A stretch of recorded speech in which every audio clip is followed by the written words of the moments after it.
special day, keeping you more day in a special way. Shabbat,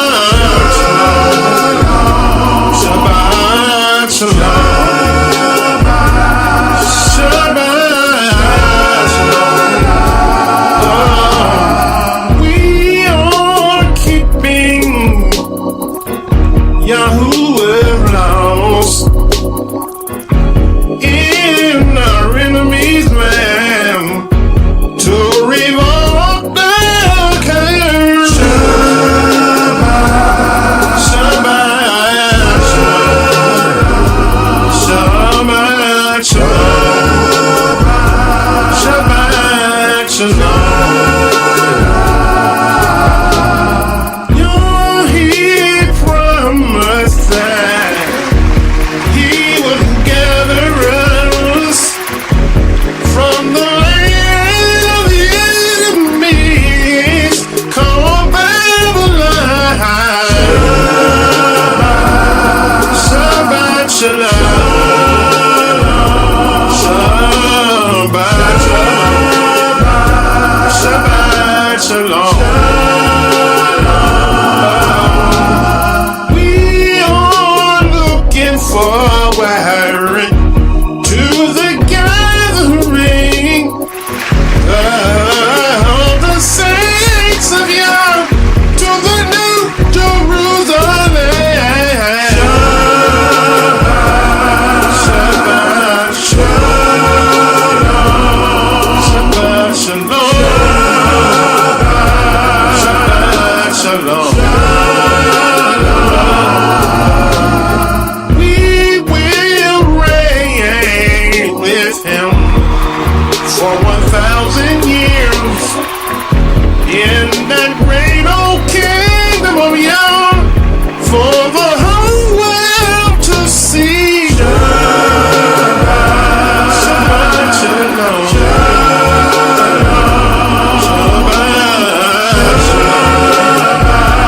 Shabbat shalom. Shemaiah Israel. Yahuwah is one. Let's celebrate him now. For the battle is already won. Oh, yes it is. Whoa, Shabbat. Shabbat. Shalom. Shabbat shalom.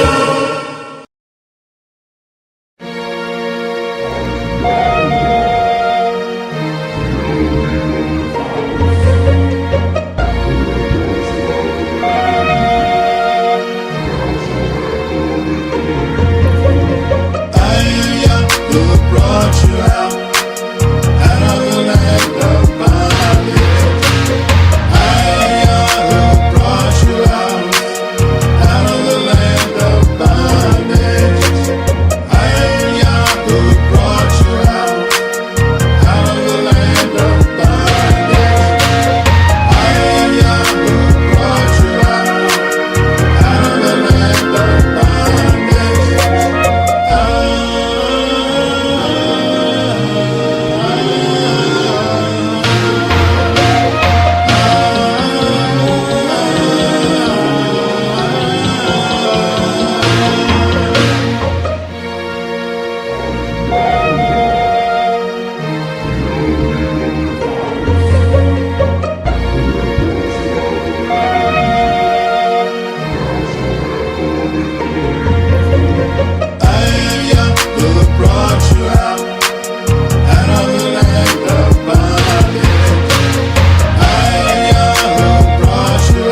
Mightiest, and how I brought you with eagle's wings, and brought you to myself. Now therefore, if you will obey my voice indeed, and keep my covenant, then you shall be a peculiar treasure unto me, above all people, for all the earth is mine. You shall be unto me a kingdom of priests, and a Caucus nation. These are the words which thou shalt speak unto the children of Yasharel.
Audio check. Check one. Check one. Check one. Check one. Check one. Audio. Audio. Check one. Audio. Audio check. Audio check. Check one. Audio check. Oh. Audio check. Check one. Check one. Check one. Check one. Check one. Audio. Audio. Check one. Audio. Audio check. Audio check. Check one. check. Audio check. Check one. Check one. Okay, now I appear to have the audio. Let's see what's going on here with my video. Let's see what's going on, guys. Okay, I think I'm back now. Okay, there we go. Oh my goodness, boy, I'm telling you, this technical stuff is, when you make a change on one thing, it just does a loop with these computers, right? So I think I'm back now. Okay, I think I'm back. Let me see. Hold on a second. I was trying to do something this morning. That's with my audio. So how's everybody doing this Shabbat? 30 feels like 31 degrees this morning. That's what my GPS said. So I wanted to do a song. I'm gonna try to do if I can. Let me know how this comes out. Since this is a trial and error. Last week the audio was soft. We'll try to do the same song we did last Shabbat. So let's see how this works out here. I got a reverb here going. Testing 1, 2, 3. Okay. Testing 1, 2, 3. All right, let's try this here. See how this works. Okay. All right. Here we go. Hallelujah.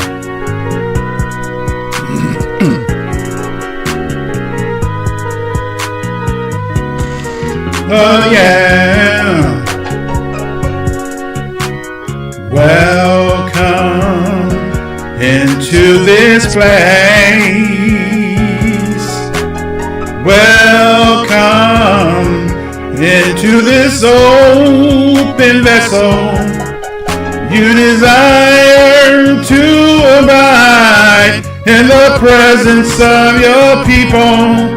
So we lift our hands and we lift our hearts and we offer up this praise unto your name. Oh, welcome into this place. Welcome into this open vessel. You desire to abide in the presence of your people. So we lift our heads and we lift our hearts,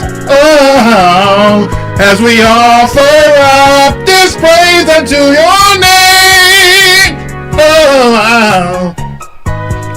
We lift our hands and we lift our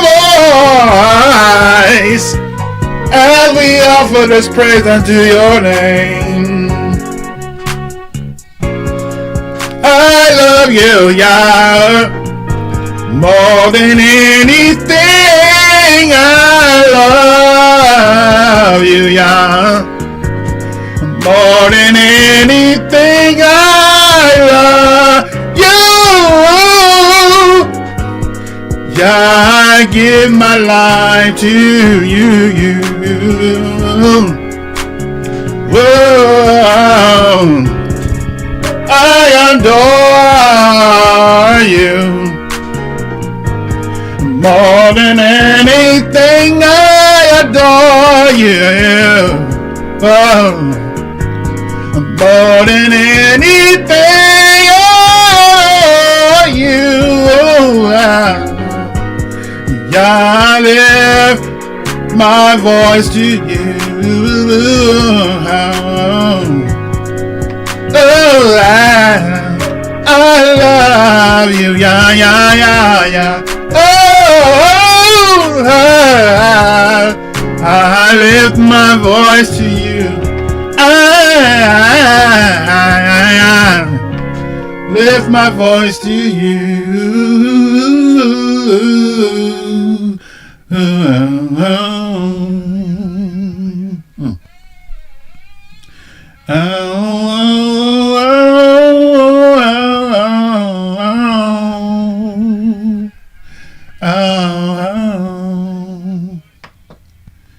There's a sweet, sweet spirit in this place,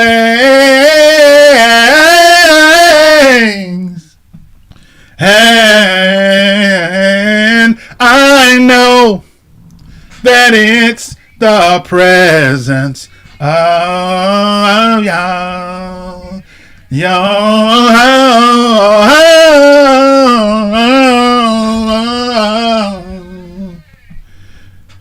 There are sweet expressions in this place.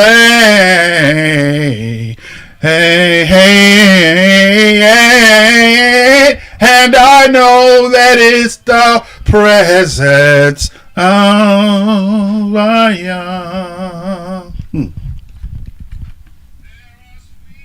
I'm going to stop right there. I can go all day long. Woo.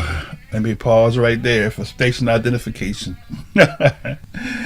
Oh, man, I tell you, man alive. Let me make sure my other mic is operating right. It's something about worship. It just does something to me. Hallelujah. Okay.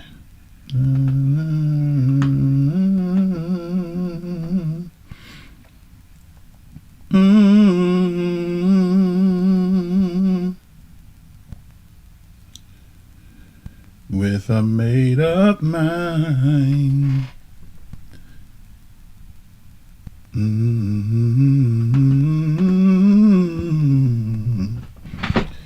All the way through.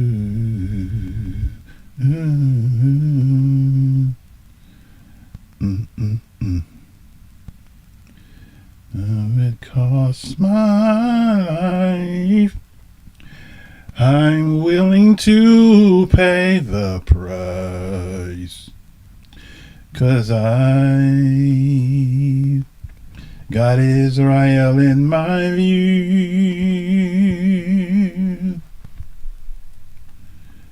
If it means that I have to walk alone, or that my friends, they may be few,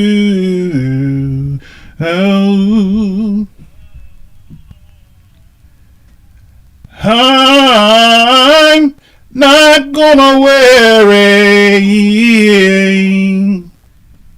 Others may say or do, because I've got Israel in.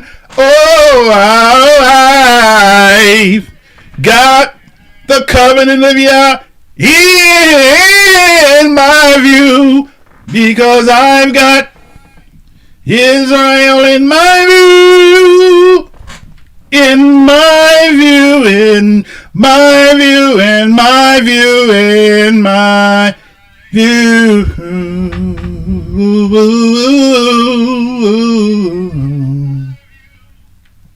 Many are the afflictions of the righteous, but Yah will deliver us from them on. Yah will take care of you through every day or all the way. Let's see. I got some feedback in my mic. That's what I'm noticing here. Okay, let's see. It's coming from that mic. It's coming from the other mic, getting feedback. Okay, let's see if I can do this here real quick. Very interesting.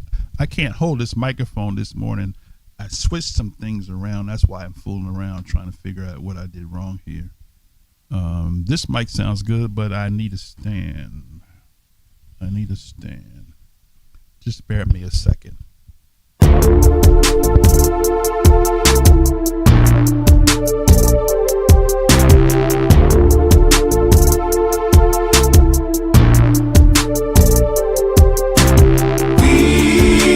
are the sons and daughters of the covenant of Yah.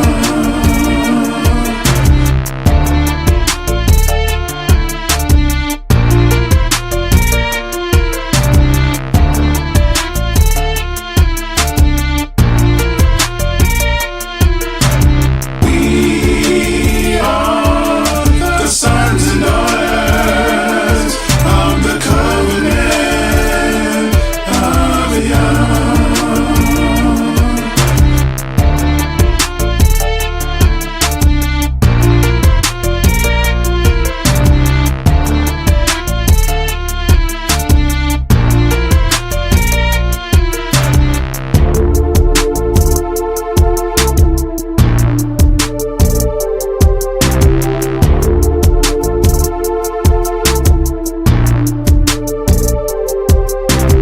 We are the sons and daughters of the covenant of Yah.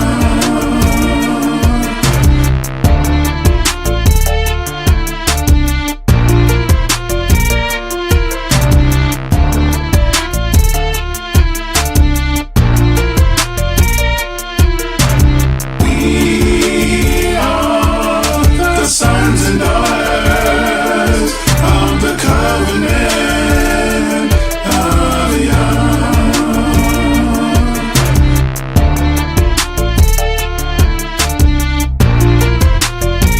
Okay, let's see.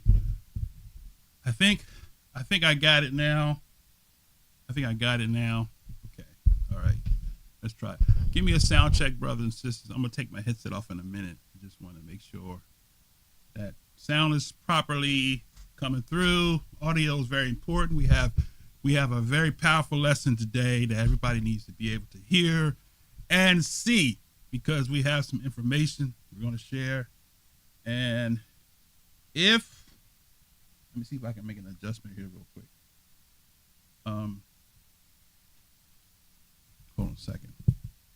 Just bear with me a second here. I don't think I have. I think I'm muted out. All right, let's try it again. Okay, wait a minute. I hear some feedback coming from somewhere. Okay. Oh, I see what's going on here. Okay, there we go. Okay. One more thing here. Let's see. Let's adjust this filter here. Okay. Let's see. Volume check. Mic check. Volume check. I got some feedback. Hold on a second. Let me bear me a second here. There we go. It's going. I think that's going. All right. Testing. 1, 2, 3. 1, 2, 3. Okay. Something's not right still. Let's try this again. Testing 1. Oh, nope. Testing 1, 2, 3. 1, 2, 3. I think I got it. Okay. I think I got it.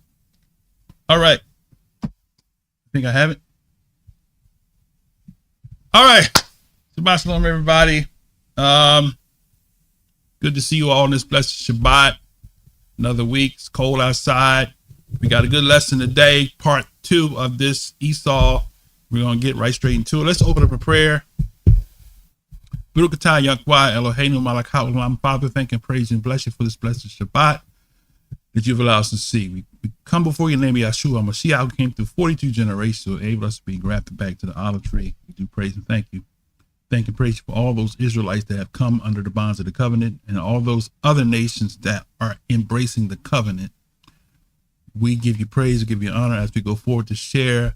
Help us today to come forth with clarity, with comprehension, that those that are listening and viewing will be able to comprehend that in which you want us to know in this hour as we prepare ourselves for the reinstatement of the kingdom that you have set apart for your esteem. We give you praise, give you honor, name Yahshua Mashiach. We say hallelujah, hallelujah, hallelujah, Torah, amen. Shabbat, shalom to everyone today. Anre, make you a Moray. Anre to a coach, Marcia. That Marcia that I know, Marcia R. From St. Louis. A coach, my baby's daughter. Okay. Good to see you, my sister. Long time.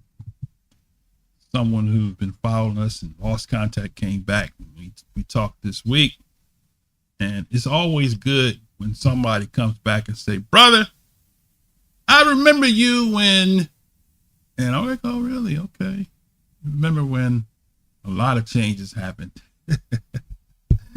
But be that as it may, I'm still here. I'm still fighting. I'm not going to cower out now.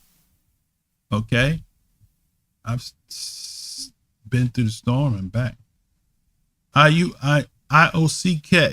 IOCK? Oh. IOCK only Israelite killer. I like that name right there. Shabbat shalom to you. Who's that?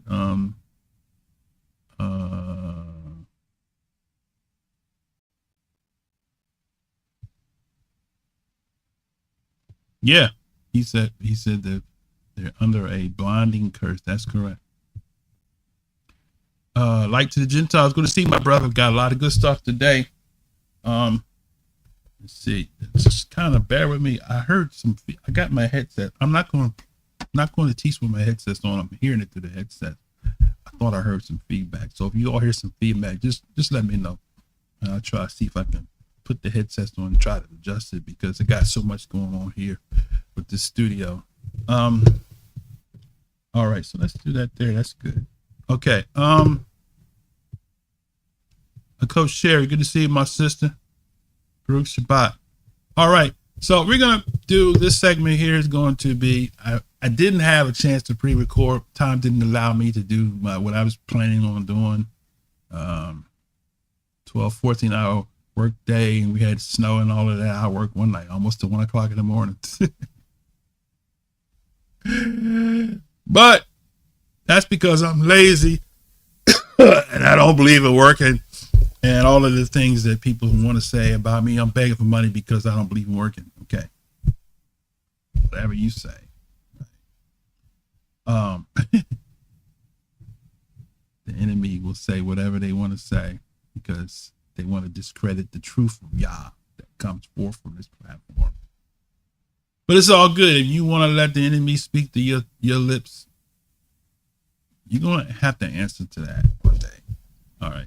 I may not be perfect, and I may not be the most righteous person as you want to put it, but I am Yah's anointed, and I'm doing what the Most High called me to do. That's why I'm here on this platform.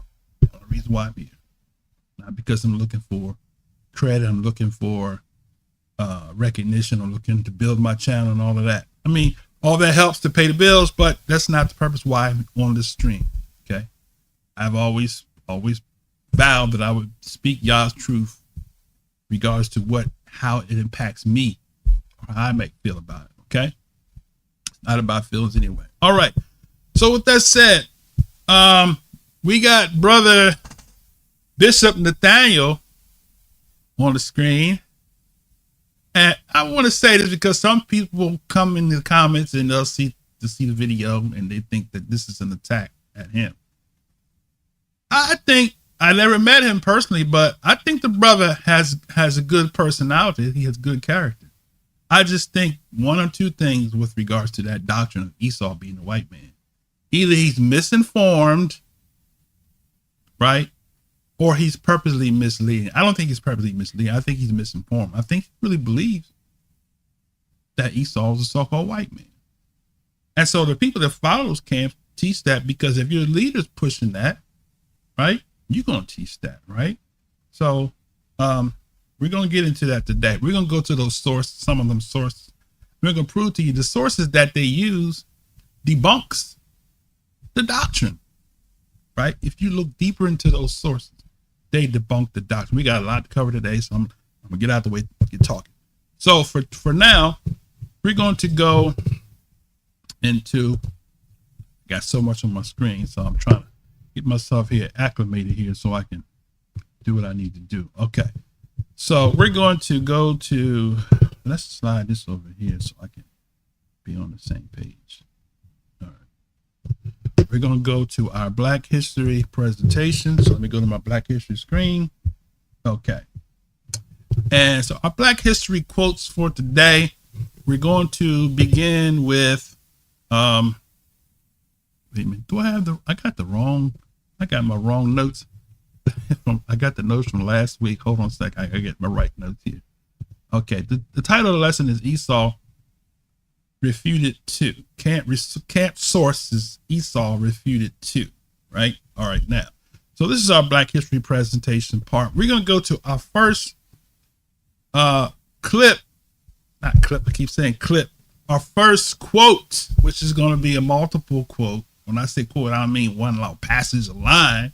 Sometimes I'll pick some stuff out of it just to kind of give you something that you can take and put in your library for those haters and people that don't believe, right?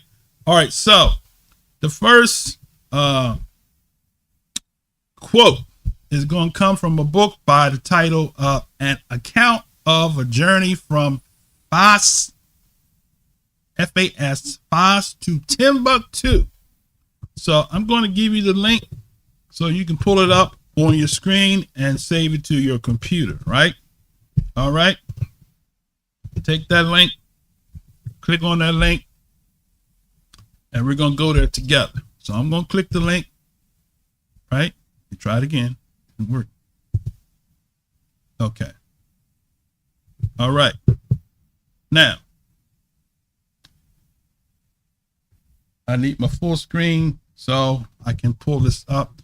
This is on page 474, right? Now, just so you can see, I want you to see the cover of the book. So we're going to go back. This is page 475. We're going to go back to the beginning of the book. And let's see if I can do this here. If I can. Okay, this is the cover. An account of Timbuktu and Hausa, territories in the interior of Africa, by El Hajj. There's a guy has a channel on YouTube called El Hajj TV. But El Hajj Ibid, I think it's Ibid, but they got Ibid Salam Shabini. So I think he's the son of Salim Shabini, one of the Arabs, with the notes and critical explanation. So now we're going to go to 475, right? So if I can get there, let's see, 475. Okay. Let's see, 475. Hold on a second. It's right here. Okay. One more. Okay. Now, let me just kind of slide this over a little bit. Take this down. All right. So I'm out the way. There we go. All right. This is page 475 of the book entitled An Account of Timbuktu and Hausa. It reads, it says, page 187, Yehudi, a place of great trade, right? This place is reported to be inhabited by one of the lost tribes of Israel. Now watch what he says here. Possibly an immigration from the tribe of Yehuda. You hear that?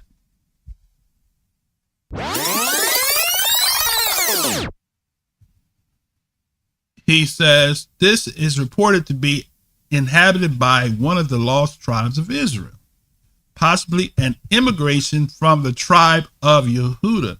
So what he's saying is that Yehuda and Yehudi is Judah.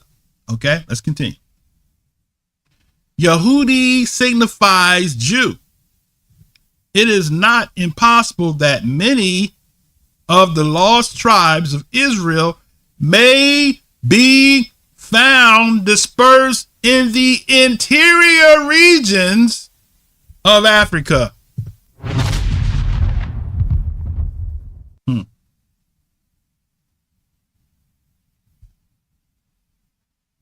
It is not impossible for all our haters, all the urban Christian apologists that want to go and say, oh, y'all not the real people. Y'all started that in the 1800s.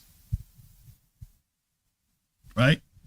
He says, it is not impossible that many of the lost tribes of Israel may be found dispersed in the interior regions of Africa. Now, this is an Arab person that wrote this prior to the 19th century, brothers and sisters.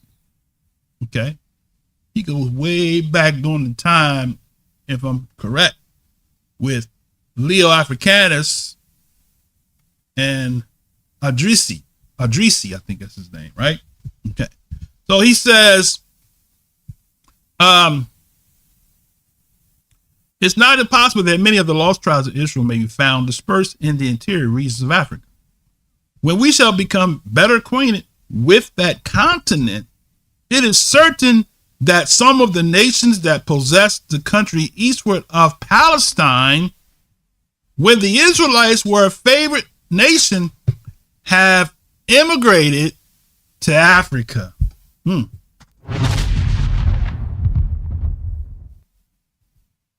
Okay, that's all I'm going to read in that. Okay. So now, let me go out here. Wrong clip. Now let's go to the next quote. Okay. Where'd my tab go? Here we go. So this one here is J.A. Rogers. How many of y'all have heard of J.A. Rogers? Okay. This is J.A. Rogers. The book is entitled Sex and Race, right? J.A. Rogers, Sex and Race, okay? I'll put this clip here in this page. Okay. And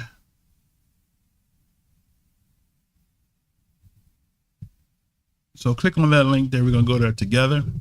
Okay, click on that link.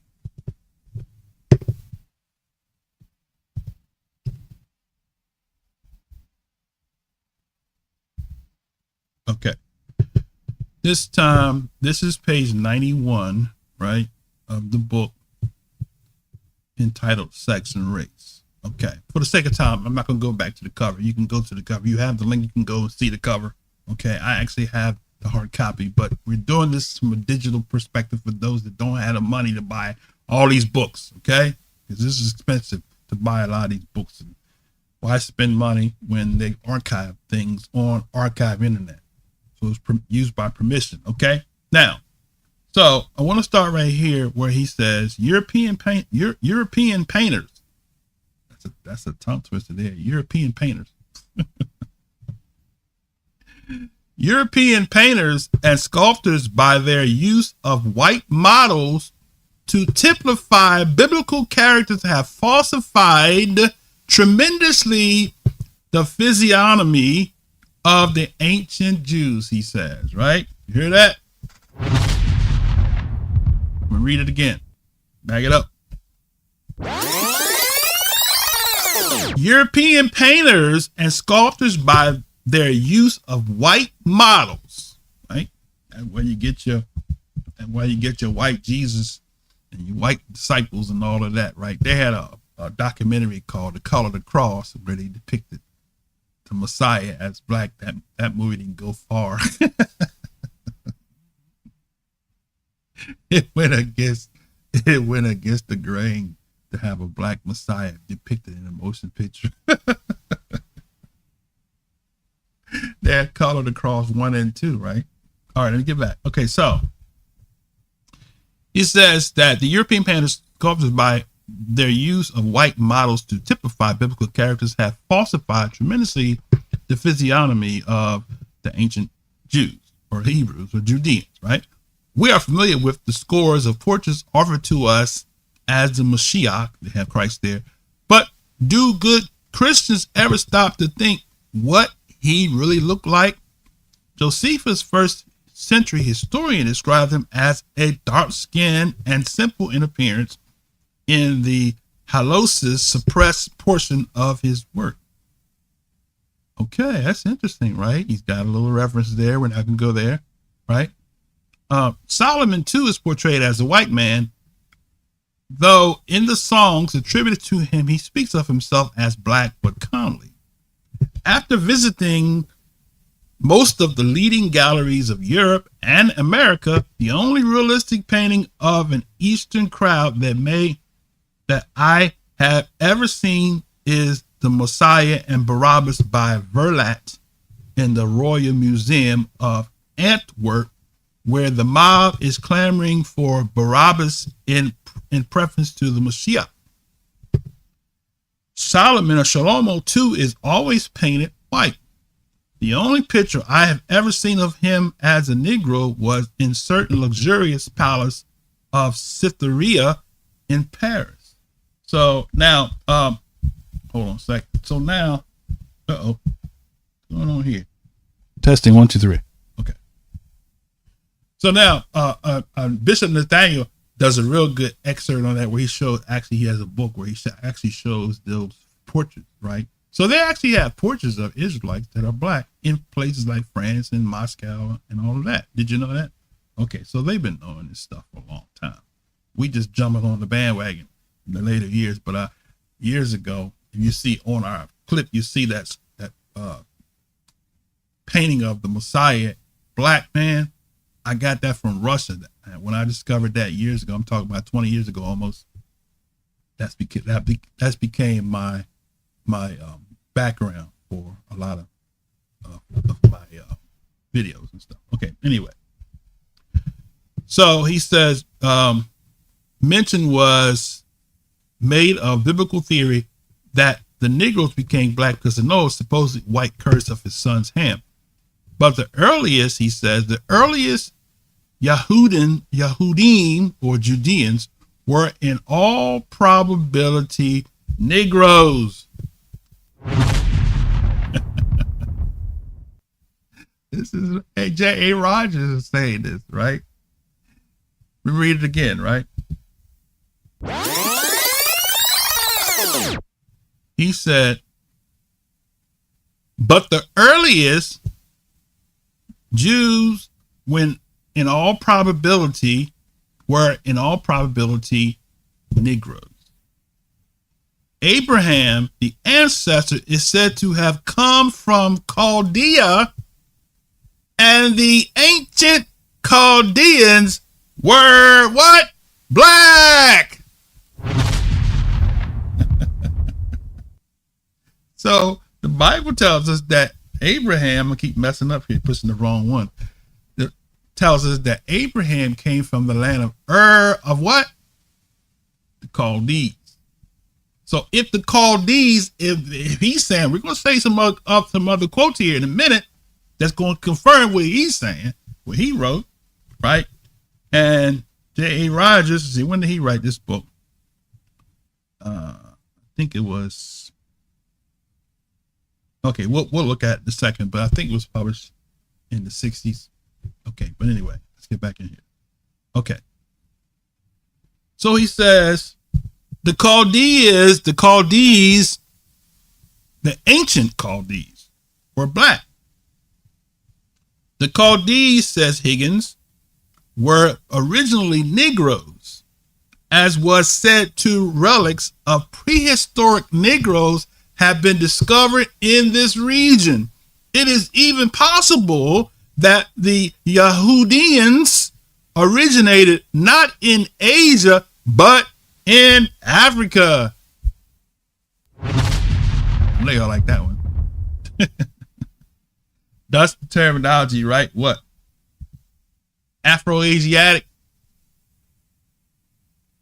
Right? That's where that term comes from. Afro-Asiatic. Before they created the terminology Asia, right? All that was called the land of Ham in the biblical days. So they're technically right. All right. Let's continue.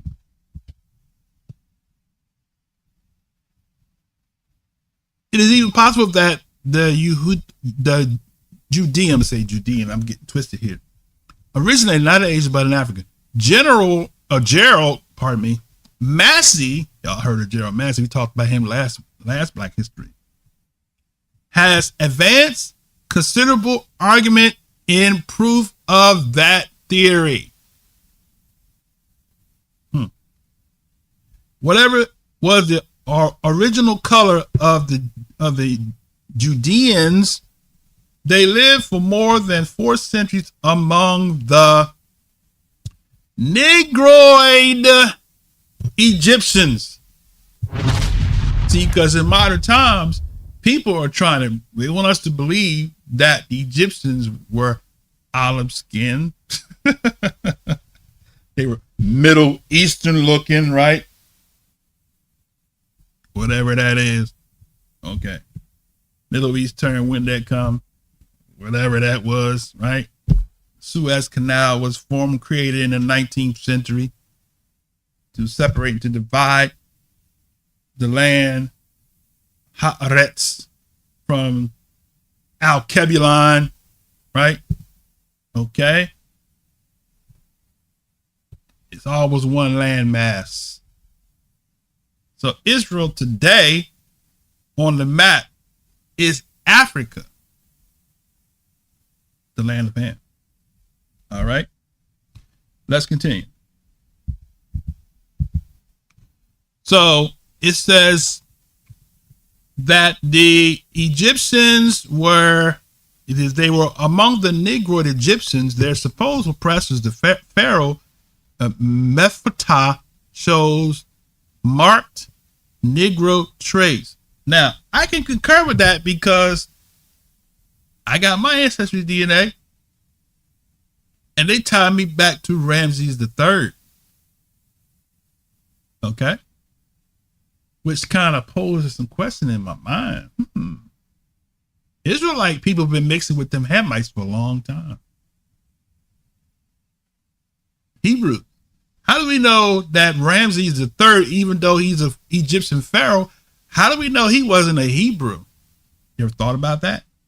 Just because he was a king of Egypt don't mean he was a Kemet or a Mizraim, right? Okay, that's another lesson, right? All right, let's get back in here. Okay, so it said their supposed oppressor, the pharaoh Merneptah, shows marked Negroid traits. Only 70 Israelites or Yahudim Israelites went into Egypt, but according to the Bible, 600,000 men left it, which must have meant an additional 2 or 3 million women and children. Since the Judeans were slaves, their women were undoubtedly concubines of the Egyptians and must have produced mixed offspring. Some of y'all want to claim the DNA from Joseph, or not Joseph, from Yaakov. You just might be an Egyptian. You just might be an Egyptian. And it doesn't matter, because if you come under the covenant, it doesn't matter. Right? All right. Now, let's get back in here. So, only 70 Judeans went to Egypt, but according to the Bible, 600,000 men left it, which must have meant an addition 2 or 3 million women and children. Since the Judeans were slaves, their women went undoubtedly on concubines of Egyptians and must have produced mixed offspring. After more than 3 centuries of slavery, almost every trace of first 70 Judeans must have been lost together with their culture. I'm going to change that word because when you say Judean, it's kind of misleading because Judean is not actually, Judean is a reference to the tribe of Judah. But when they were in Egypt, they were not Judean. They were Hebrews, right? They were Israelites. So let's just use the terminology Hebrew Israelite. Okay. All right. Just for clarity. Okay. From here it out.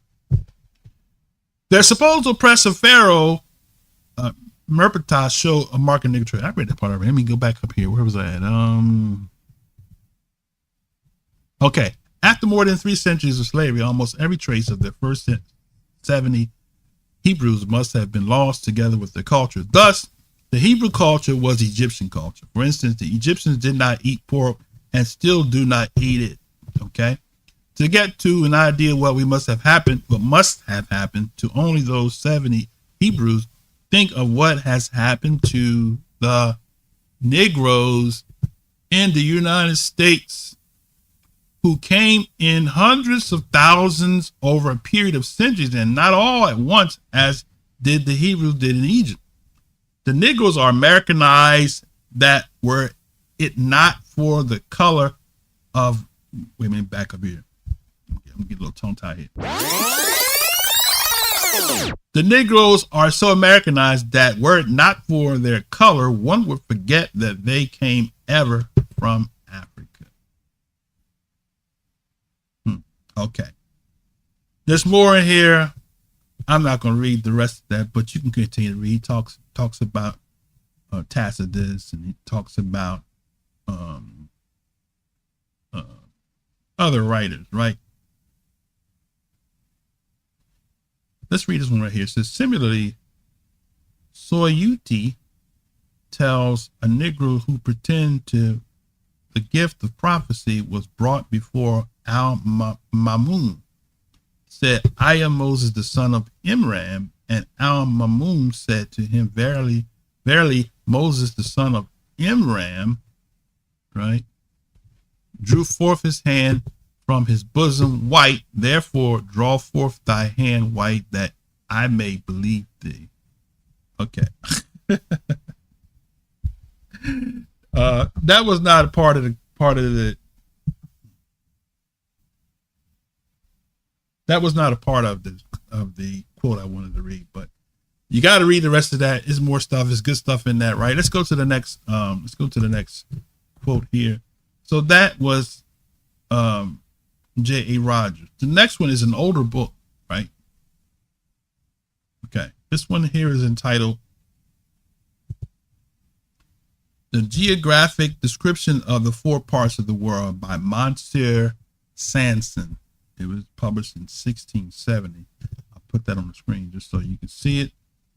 Okay. And at the same time, I'll give you the link that you can go and look at the link here. Praise Yah. So Most High allowed us an opportunity during Black History Month to be able to pull out some archive books and stuff like that that you've never read before, seen before. That's why we're doing this segment here instead of doing a whole lesson on it. So, okay, now, so this next one is, click that link there. That is a link to the book entitled The Geographic Description of the World. Okay, let's bring it on the screen here. A geographical description of the four parts of the world, taken from the notes and works of the famous Monsieur Sanson. Right? See how the F is an S in the ancient Anglo language, Old English. Old English 800. I'm sorry. Let's see. So we're gonna go to page. What page is that?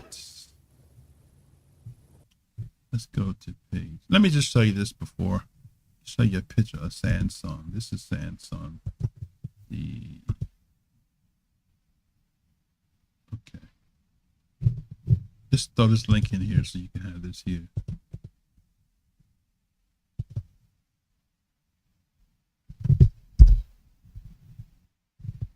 Afro-Asiatic is the reason I say that, because it still applies today in Africa. Like most people in Southern Africa can trace their progenitor to one man and his wives.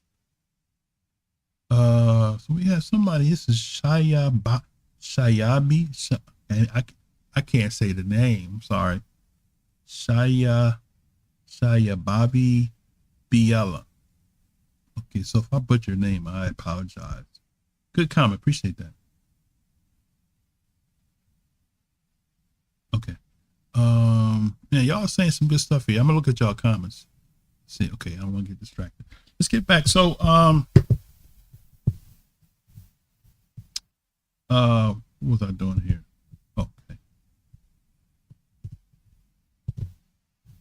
So this is Nicholas Sanson. They call him Monsieur, Mr. Samson. Okay. Was a French cartographer. This is him right here. See his picture here. Okay, now. So let's get back into his book. His book was published in 1670. See that? 1670. So for all of those people to say, those Christian apologists say nobody knew black people were Israelites until the 19th century, to the late 19th century. Here goes 1670, which is what? 17th century, which is 2 centuries before the 19th century. Okay, just want to be clear. Now, we're going to go to, let's close this down. Let's see. I gave you the link. I gave you the cover. Let's go to the link now.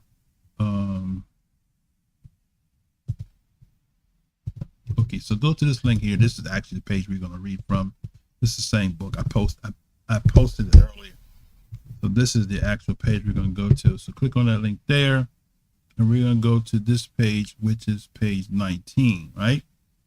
Okay, now what I wanted to show you is right here to kind of set the foundation for what we're going to read. So we're talking about the land of promise, right? So it says Palestine. Okay. Palestine, formerly called Judea, Canaan, or the Holy Land, is bounded on the east with Mount Hermon, so much spoken of in the Holy Scriptures. So we do have a Mount Hermon spoken of in the Scriptures, right? On the south, with part of Arabia. This is really very important here. Arabia Petra, right? Arabia Petra. I'm going to kind of, like to the Gentile, I'm going to kind of give you a little precursor right here. All right. Arabia Petra is the land of Edom.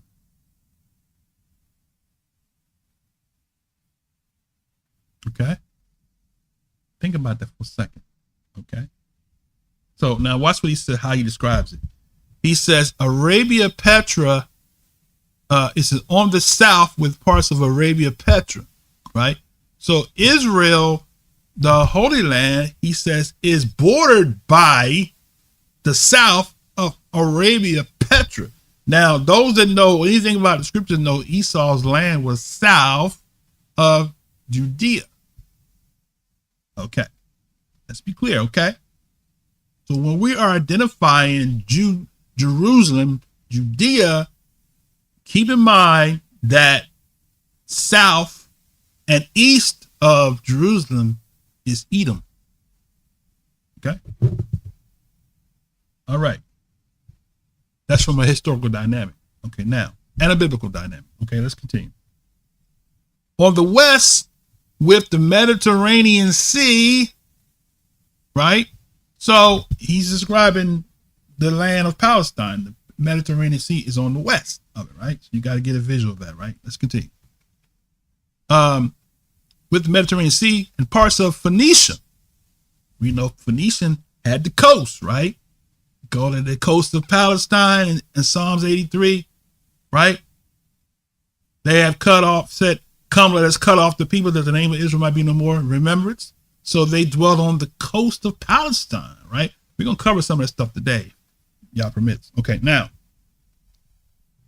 So we go down. He says that the part of Phoenicia, and on the north with the anti-Libanus, which separates it from Syria. So that's Lebanon, right?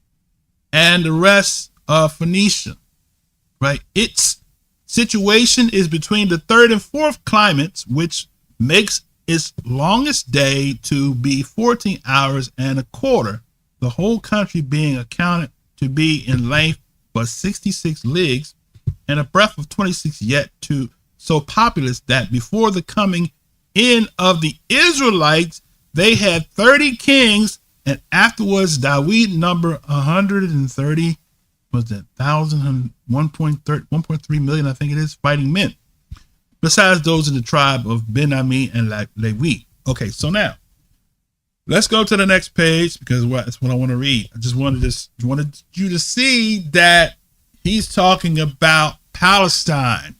Okay, so you make no mistakes about it, make no doubts about it. What is he talking about? He's talking about Palestine, or AKA the Holy Land, right? Let's go. All right, now on page 20, if you go down, right, we're going to read this part right here. In the middle of that paragraph, you see where you can see the highlight. I'm sorry. You can see the highlight right there. Okay. So now, it says that after the death of our Savior, Yeshua HaMashiach, I got Jesus Christ there. You already know. All this country was called the Holy Land, right? The people which anciently possessed this country were the Judeans, being of a middle stature, strong of body, of a what? Black complexion.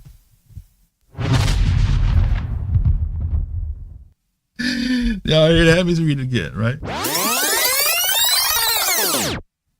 He says, the people which anciently possessed this country, talking about Palestine. Silly rabbit. The people which anciently possessed this country were the Judeans, or the Israelites, Hebrews, right? Being of a middle stature, right? Because when you look at mostly generally, the Hebrews aren't tall people. 5'5", 5'6", 5'7". Right? Occasionally you might get some tall Hebrews like Moray Josiah, who was about 6'2", I think. How tall is Moray Josiah? I think he's about 6'2", 6'3", right? I'm about 5'11" and a half. But most in general, Hebrews are not there. They are short, middle stature. Right. Okay. Let's continue. So he said they are middle stature, strong of body. That describes us to the T, doesn't it? Of a black complexion, Google-eyed. Look at how he describes the Hebrews, brothers. Google-eyed, right? What's a Google-eye?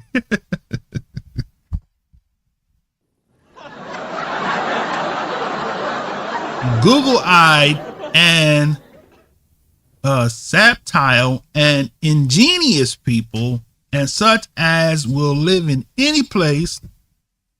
Don't this sound like us? Much given to traffic, usury, and brokage, not lending without pledges, and taking the foreigners of them, right? So that's where we get our hustle mentality from. Hustle, right? He's just describing the so-called Negroes like nobody else has, right? Black complexion, Google-eyed, ingenious people, and hustlers, right?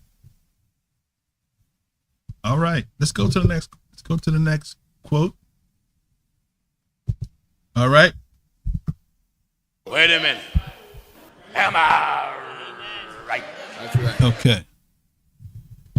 The next one is going to be Harry S. Johnston. Okay. Let me just Harry S. Johnston. So let's go here. Okay, the Negro in the New World.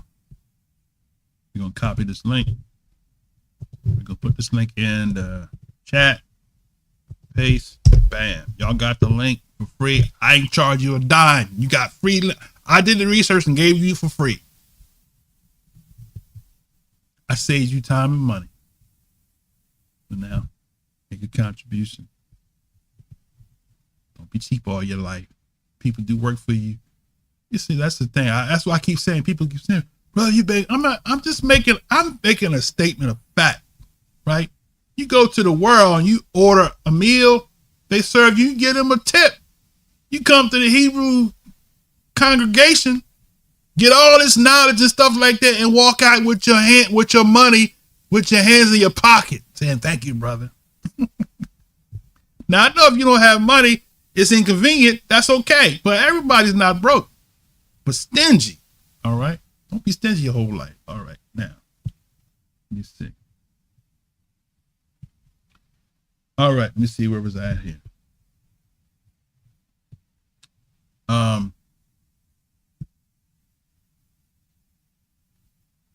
me see. Where was that? Okay. I gave you the link, right? Okay. Click the link. All right. This is good stuff here. All right. Now, this is Sir Harry Johnson. I'm going to go straight to the page so we can get to the lesson. Okay. Page 27, right? We might need to zoom this one in because there goes your craniology, skulls. That's whole deep stuff. That's over a lot of people's head. I'm not even going to do that to you, at least right now anyway. Okay, on page 27, right? You see right here. For those of you that this is a picture of, it's called Kadir Youth. It says she's a Negro type of Southern India. So you got some Southern Indians that look like that. Look at that. Look at her, right? And this one here is the Negroid Bush tribe of Southern India, right? Southern India. Okay. Anyway, so let's go back in here. So it says here, let's read this part right here. The Edomites of Mesopotamia appear to have been a Negroid people with kinky hair and to have transmitted this racial type to the Yehudim and Syrians. You got a reference number 1 down here. The Yehudim are comprised of 3 or 4 separate racial elements. The Asiatic Negroid strain shows itself occasionally in the curly hair, long eyes, portions of the skull, and the hybrids with the Negroes in Jamaica and Guyana reproduce most strikingly the Assyrian type, Supra. So that's the footnote. Okay, now. So he says the Edomites of Mesopotamia appear to have been a Negroid people with kinky hair and have been transmitted this racial type to the Jews of Syrians.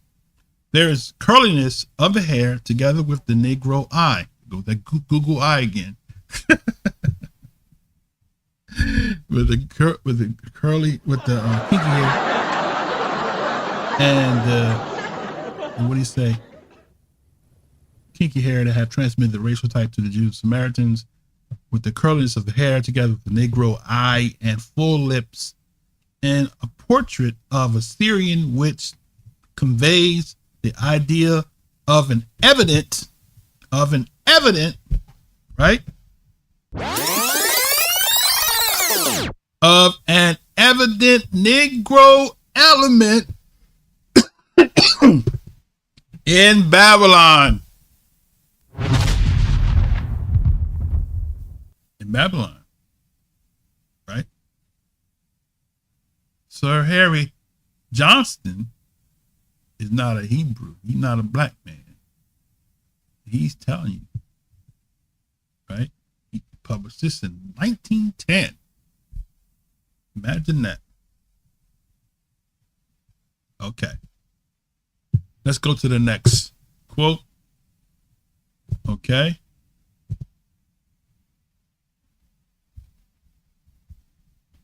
We're going to go to the next quote, which is, I missed one. Wait a minute. Which one was that? 3? That was 4. I said 5, didn't I? Okay. This is bonus right here. I got this one is a visual, right? So now, of course, we know that there are great debates about where Jerusalem is it in Palestine, is it in Africa, We can go on about that, right? So for this, I've decided to play a clip from a documentary called Color Film Circa, right? 1925. I actually have the full documentary, but a brother put this up on YouTube, so we're going to kind of just show you a little piece of it, and then we're going to get to the lesson, all right? So this is the link here, YouTube link. Bookmark it and save it for your library. We're going to get to the lesson, all right? Okay.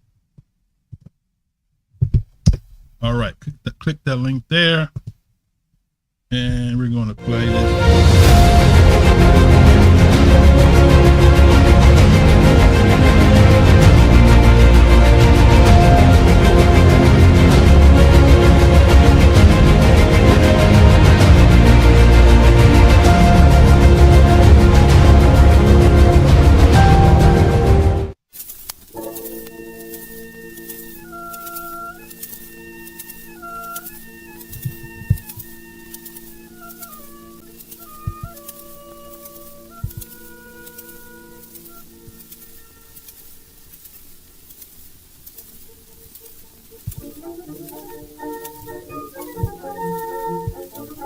So what are you looking at here? Basically, you're looking at, this is showing you, let me pause for a second, just kind of, so the film, once again, the film, Color Film Circa 1925, North Africa and Jerusalem. It's showing you what Jerusalem looked like in 1925, North Africa and Jerusalem. Okay, all right. So this is Palestine. Watch this now. So this Palestine. Now, I've actually seen stones, these stones. I went to Israel. I actually saw these stones here. This is in what they call Holy City. Okay, go ahead.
See right there, so that that's the wall, right?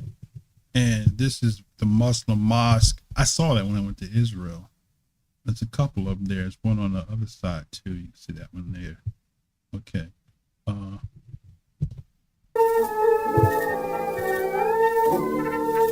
Wailing Wall. There you go.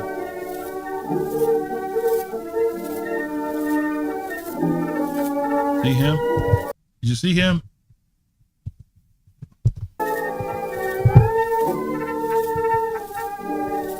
He might be an Edomite. That guy right there. This one here. He might be an Edomite.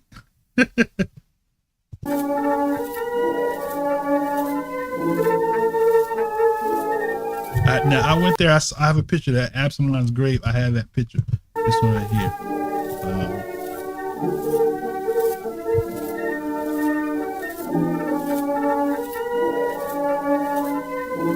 Absalom's grave. I had that picture. This one here. I actually blew my shofar in front of that. Okay.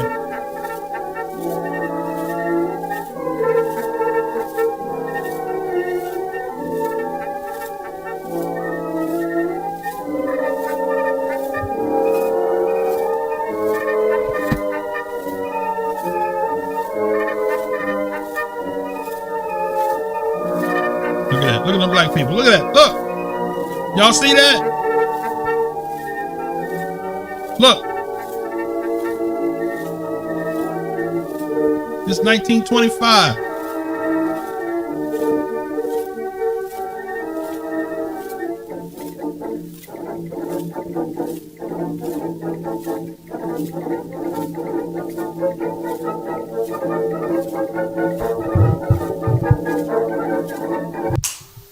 Okay, that's good. That's all I'm gonna show. So the brother, he gonna break down his video. This brother here, his channel is Berean Scholar. Okay, Berean Scholar. Okay, so we're going to get into the lesson now. All right. So the lesson is entitled Edomite Camp Doctrine Refuted from Their Sources, Part 2. And we're going to, now, the brother, it was good that the brother brought this up in our previous lesson. He was quoting all these sources of proof, right? I'm going to have to fix this here. Looks like my shirt is bleeding with the green. Okay. Too many colors. All right, I'm not gonna be worried about that. We'll fix that. Too close to the green screen color, I guess. I can adjust it, but we'll deal with that. Just bear with me, okay? On that. All right, now.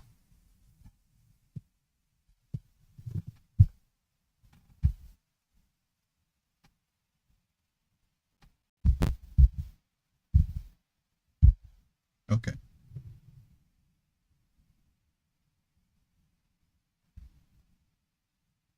Something messed up here. I don't do that.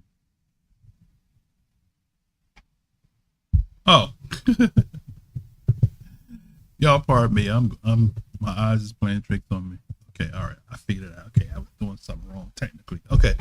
All right, so let's take a look at some of these sources here. So now the first one we're going to address is Benjamin Freedman, right?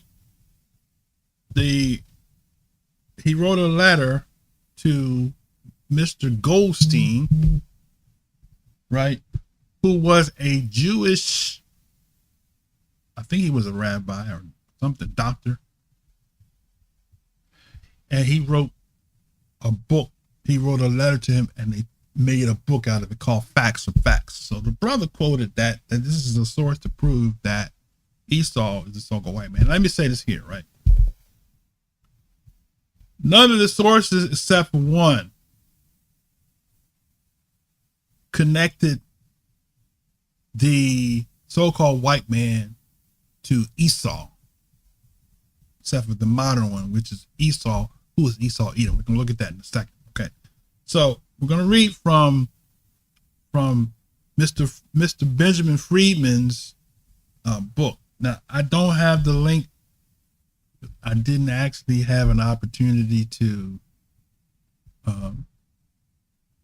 because it wasn't in the archives, so I don't know. So you just kind of bear with me. If you have the book, I'm going to read some quotes from the book. I'll just show it to you on the screen. How about that? Let's do that. Okay. Okay, so Facts for Facts by Benjamin H. Freedman. Jews, I put in parentheses, Jews are Khazars, right? Freedman states that the so-called or self-styled Jews in Eastern Europe at no time in their history could get correctly regarded as a direct lineal descent of the legendary lost 10 tribes of biblical lore. So let me read that again. This is what he said in his book that the brother quoted as proof that Esau is the so-called white man.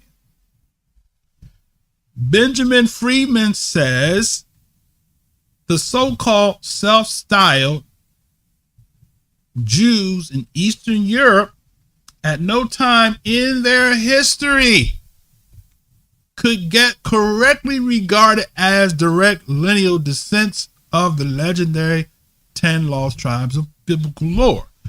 Right, he says, then so-called or self-styled Jews in Eastern Europe in modern history, watch this now, he says, cannot legitimately point to a single ancestor who ever set even a foot on the soil of Palestine in the era of the Bible history.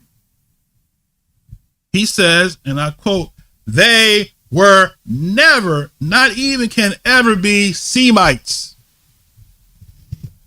So now, if Benjamin Freedman, which is a source that the camps use to support that Esau's the white man, he's saying that they're not Semites. So if they're not Semites, we know that Esau is an Edomite. So how could Esau be the so-called white man if this man that they're using as a source is saying that not even one of their ancestors set foot on Palestine, and secondly, that they were never nor ever can be Semites or Shemitic? That's what Benjamin Freedman said. But you want to quote Benjamin Freedman as your support for Esau being the white man. So you failed miserably by using that source, my brother. And you can't fail because Freedman don't even acknowledge that Esau is a white man. He said they're not even Semitic at all, right?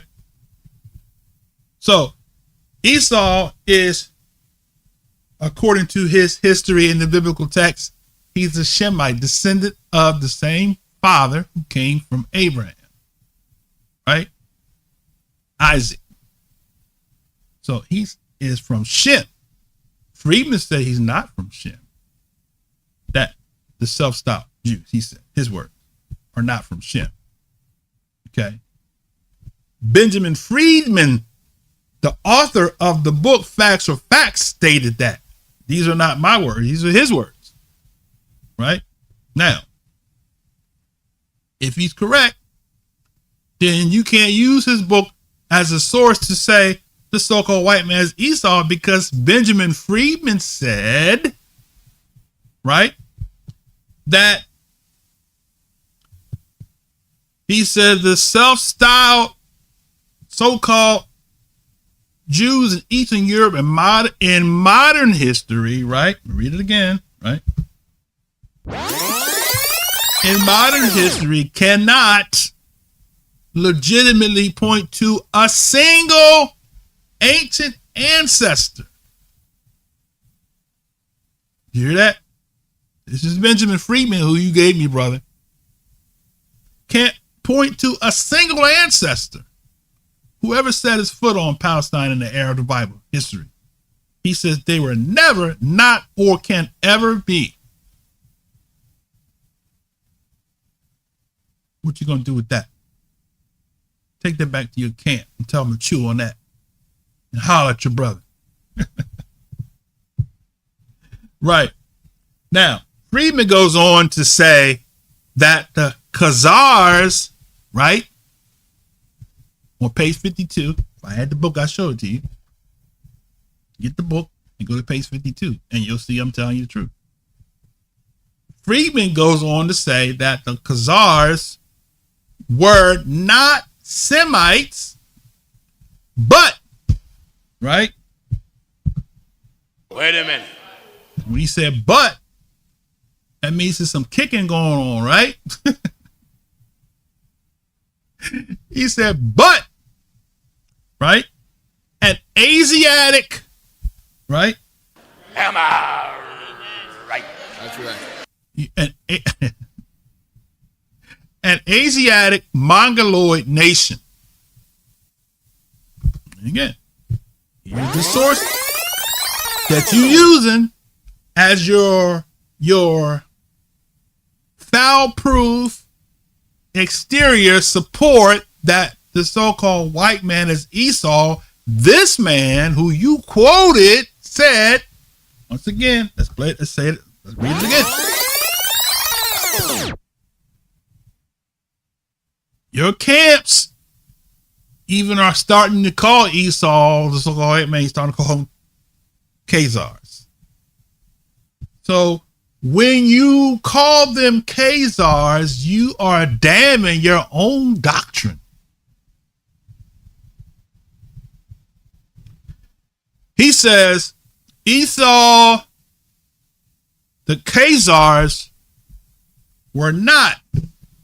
The Khazars were not. Were not, brother. You better throw that book out and stop using it.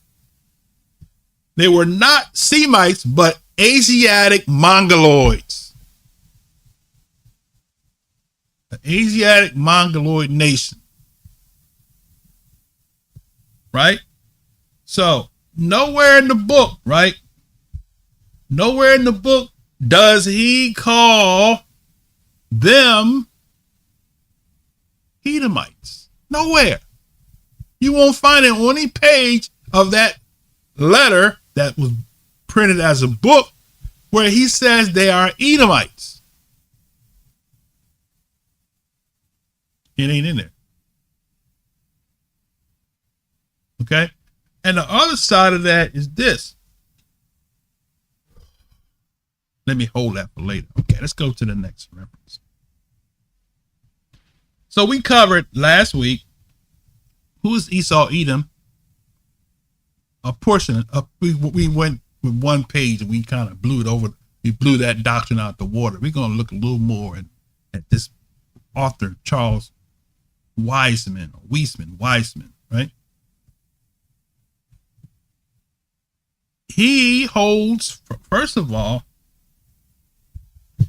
well, he's deceased now, but he held to the Jewish Talmudic teaching that Rome is Esau.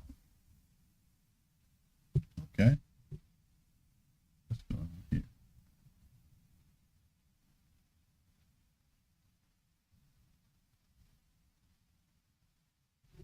Okay. So we already showed you that the origin of Esau being Rome came from the Talmud. You know, go back and watch that lesson, right? It originated with the Talmudic teaching because of 70 AD when the Romans came and sacked Jerusalem. So from that point forth, the Jewish Talmudists began to teach that Esau was Rome, the oppressor of Israel. So now think about it this way, right? So if Esau is Rome according to them, you know why Esau has to be Rome? Because they don't believe that Esau was black. Neither do they believe that the Israelites are black. So if he's the twin brother, hey, Romans are twins to the European Ashkenazi Jews. So they are twins. So no, Esau is not black. Now the British Israelism, Aryan Israelism, they have a different view, but we'll talk about that another time. All right. So now let's go back in here. So Esau was the firstborn of Isaac and thus was the heir of the birthright. This is on page 5. Derived from the direct racial lineage of Adam to Noah to Abraham. So we covered that last week. So what he's saying is that he's saying that Adam was white. Look what he said. He said that Esau was a direct racial lineage. So if you're going to use this person as a reference, he's telling you that Adam was white man. Esau is a racial lineage of Adam, right? Esau thus was racially an Adamite, white man. That's what Charles Wiseman is saying. The problem is some of y'all, these camp, y'all don't know how to use these sources right. You use these sources just like you use the scriptures. You take a little verse from here, take a little verse from here, little verse from here, and y'all call that precept.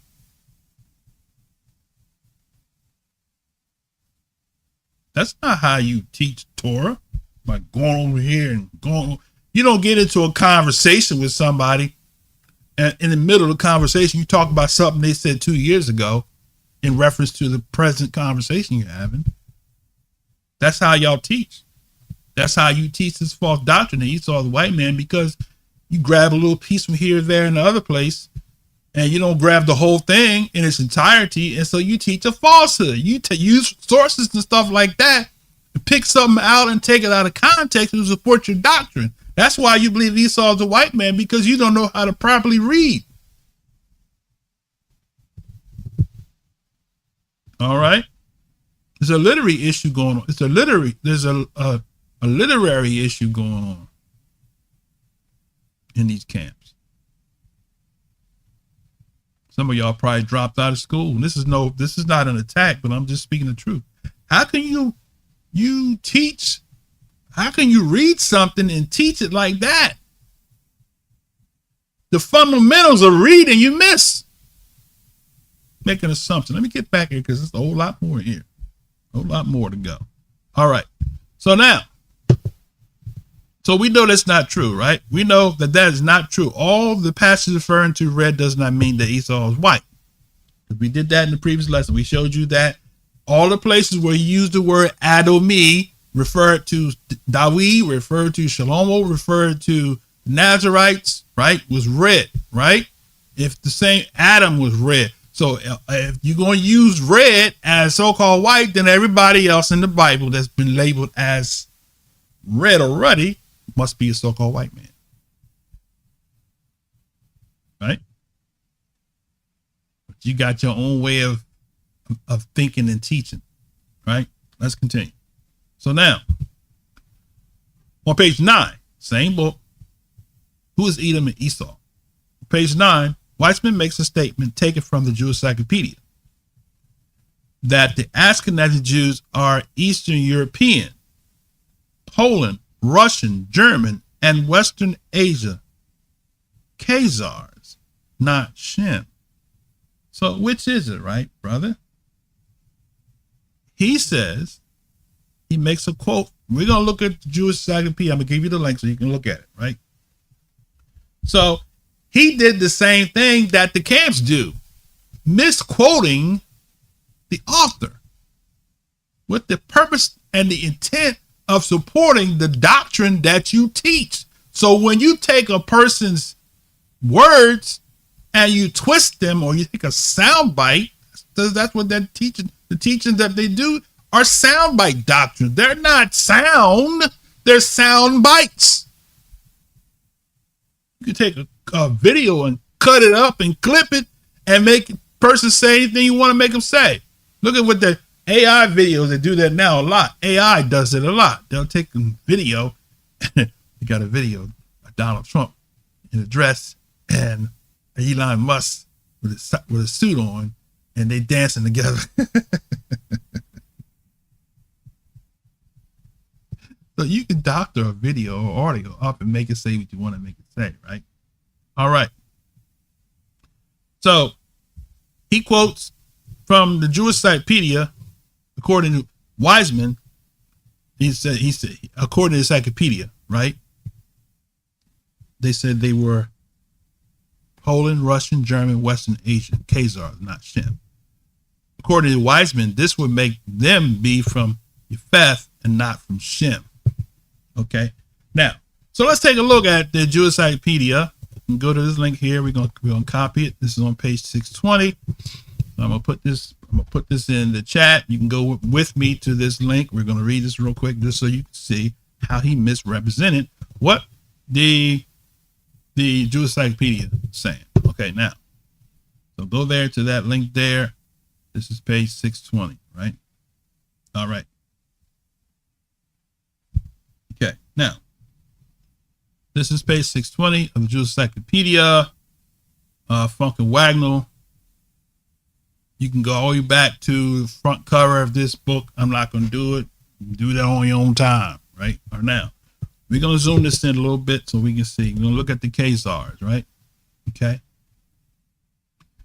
It says Khazars, a people of Turkish origin.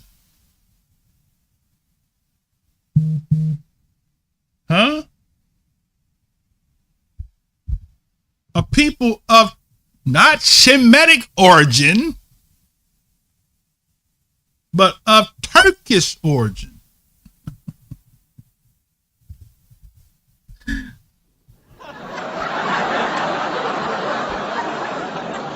So interesting, right? How that Weissman is quoting from the Jewish Encyclopedia as his thesis to prove that Esau is the white man, right? Or Edomite. In the encyclopedia, they say they are Turkish origin, whose life and history are interwoven with the very beginning of the history of the Jews of Russia, right? Let's hit that explosion there. Yeah. So, what is he saying? They come from Russia with a Turkish origin, not a Shemitic origin, brother. So, if the brother is connecting them to Khazars, and in the Jewish Encyclopedia, they're telling you that the Khazars have a Turkish origin, not a Shemitic origin. So they can't possibly be. And the same writer, Freedman, said they don't have one ancestor that have set foot on the soil of Palestine. They can't be Shemitic, never have, nor ever, he said. He said that Khazar. This guy here is agreeing, but he's falsifying the Jewish Encyclopedia to say that they are Edomites. Right? So the Khazars' origin, life, history are interwoven with the very beginning of history of the Jews of Russia. The kingdom of the Khazars was firmly established in most of South Russia long before the foundation of the Russian monarchy of the Varangians. Jews have lived on the shores of the Black and Caspian Seas since the first centuries of the Common Era. Hear that? Now, there's a whole lot more in that. I don't want this to be 5-hour video just reading on the Khazar. You can read that yourself in your own time, right? So I wanted to point that out. So let me see. Hold on a second. Let me show you this part where he says on page 620.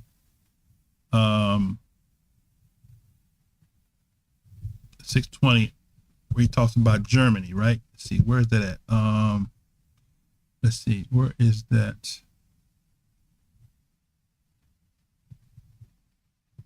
Hold on a second. Let me find it real quick.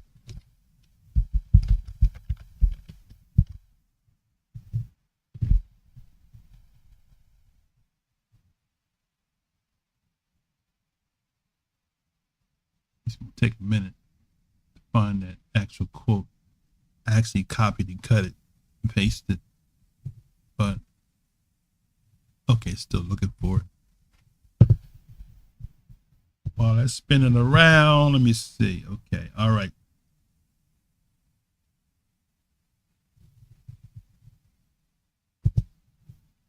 Let's just cancel that. Let's try it this way. It's gonna take too long to find it.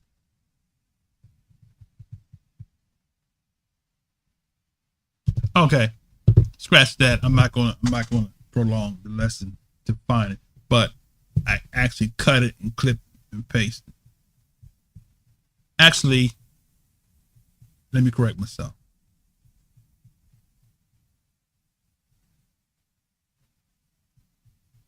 I'm not sure. Maybe that was a quote from Weisman's book. Okay. But anyway, at any rate, the Jewish Encyclopedia states that they are a Turkish origin. Son of Yefeth, not Shem. Okay. So now, on page 11, it says, okay, let me go back here. On page 11, the same book, Who is Esau and Edom, right? He misrepresents H.G. Wells' statement by stating the following. He says, the Khazars are of Edomite stock, and both stocks make up the present day Jews. Right? Now, we're going to go to this link here, and we're going to see what H.G. Wells said, because the danger of teaching something as truth is when you have the platform to talk and you say this person said. I'm a kind of person like that. You say he said, I'm going to go and find the source because you said he said. I don't do the he said, she said stuff. I'm going to go to the source, right? That's the Hebrew way of being. Everybody else might take somebody else's word, right? I'm going to go to the source. Okay. So he said, Wells said that the Khazars were Edomite stock and both stocks make up today's present Jews. Okay. Let's see what H.G. Wells said. So we're going to go there, copy. Would you go with me to this page, right? All right. Let's go there together.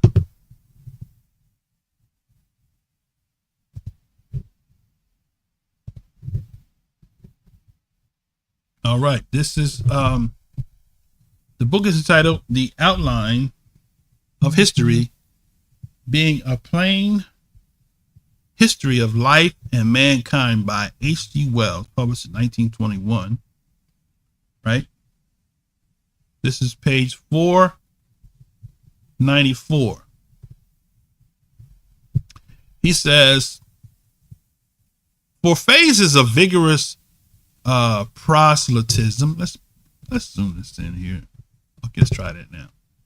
For phases of vigorous proselytism alternated, with phases of exclusive jealousy in Jewish history. On one occasion, the Idumeans being conquered were all forcibly made Jews. Okay. Now, so what is he saying? He's saying that, as we read in the book of Maccabees, during Hyrcanus, the Edomites were forced to convert to what they call Judaism. That's all he's saying. They wasn't forced to convert to be somebody else, right? So he says they were,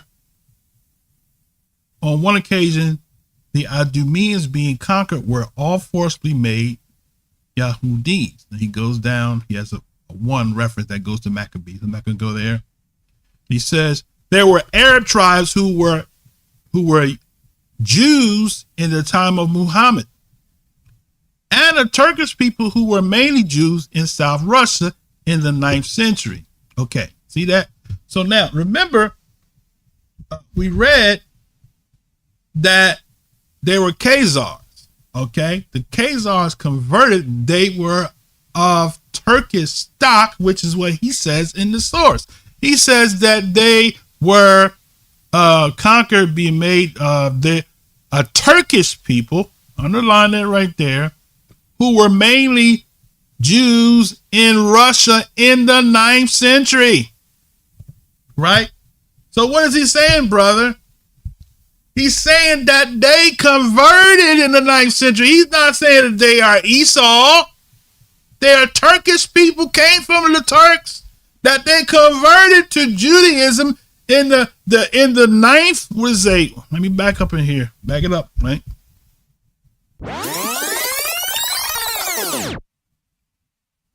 In the 9th century.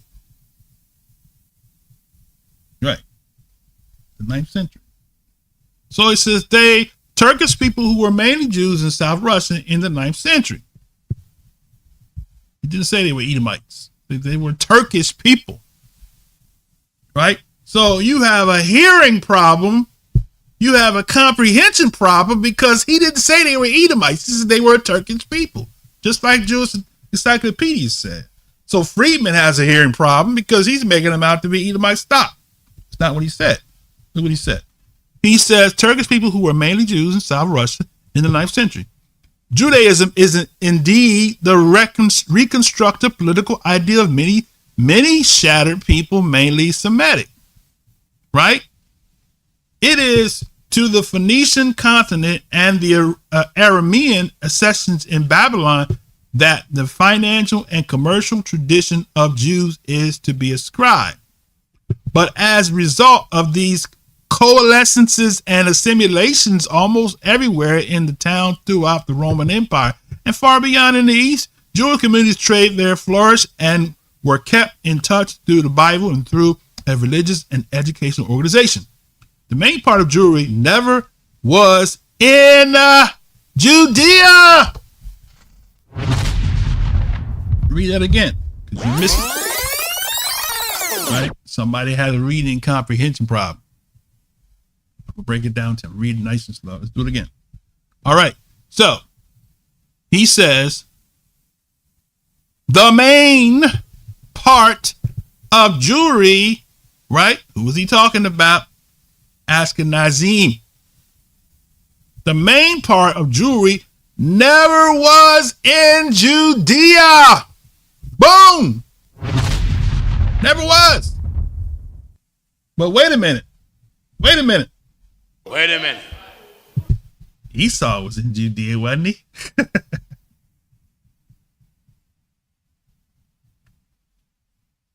You getting butchered today. This Edomite doctrine getting butchered by your own sources. So Edomites were in Judea, but H.G. Wells says, look at it again, right? The main part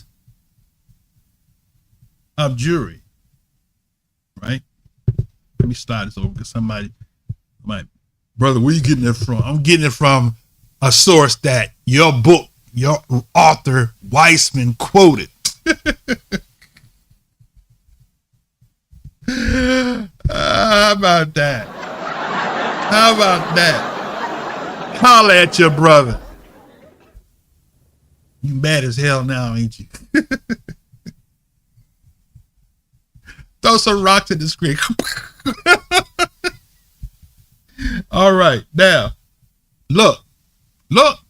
Better look and read it. Right? He said the main part, never. What does never mean? Do a brother boy number. What does never mean? Never. Never. Never means never. He said they were never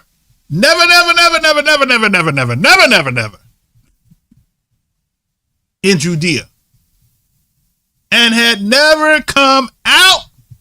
Never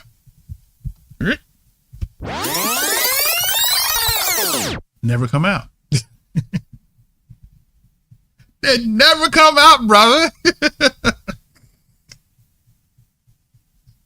You got to be crying by now, man. They've never come out of Judea. Man. Somebody's got to be crying by now. And I ain't even done. I'm just getting my feet wet. I got a whole lot more sources to go to. Is just put that doctrine under the water. Blow it out the water.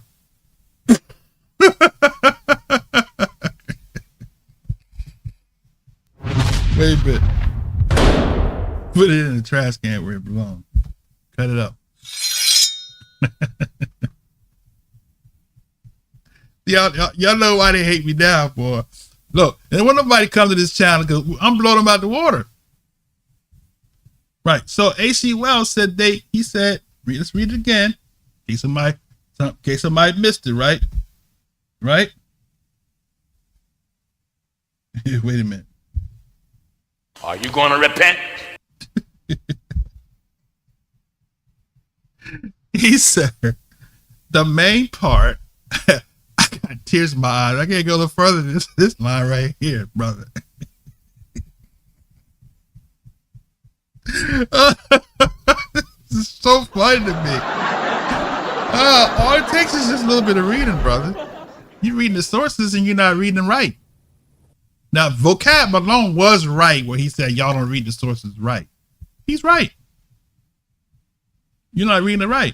Now, he says the main part of Jewry never was in Judea and had never come out.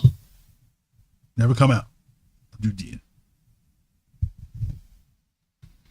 Manifestly, he says this intercommunicating series of Judaized, right, communities had very great financial and political facilities, right? All right. They could assemble resources. They could stir up. They could ally. They were neither so abundant nor so civilized as the still more widely diffused Greeks, but they had a tradition of greater solidarity. Greek was hostile to Greek. Jew stood by Jew. Wherever Jew went, he found men like-minded. Now, the thing you got to get is there's a brother that there's a Jewish guy that will tell you out of his own mouth that Jew is not a ethnicity, but a religion. So Jewish or Judaism, he said, you can't find a DNA test to tell you to prove you are a Jew. Okay. So he's talking about they practice the religion, right, of Judaism.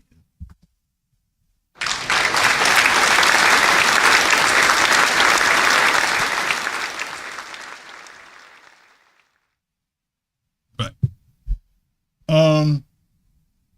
Afro-Asiatic said European expansion came through step as Sagasu and Zagros once they conquered Haiti and Amaru. Bronze Age collapsed. Edom was still in control of copper production like the Midianite. Okay. Huh. Interesting, right? Okay, now, let's continue. So let's go back in here. I'm going to put Wells down for now. Because your boy is quoting from Wells, and Wells is just debunked everything that the statement that he made in the book, which makes him suspect now, right?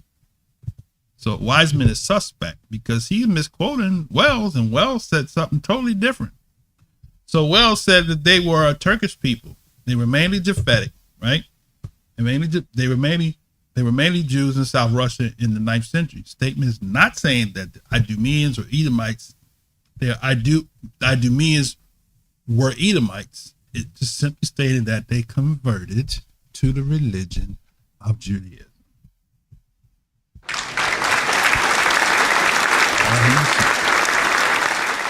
It wasn't making them Edomites to support your Esau, the so-called white man doctrine, right? Now,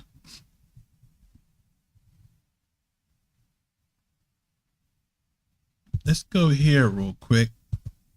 Let's glean from this one here. This is another source here. Let's put this in the chat.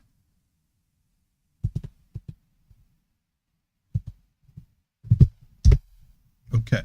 And you know what? I'm gonna tell you something. There's a lot of people coming out the closet now, bringing some information out now. Maybe we need to have us a little stream where we can just kind of just put sources and stuff like that up for people, like what I'm doing here, right? I ain't just talking. I'm providing receipts. All right. It's easy to talk, but if you're not, my dad used to say, put up or shut up.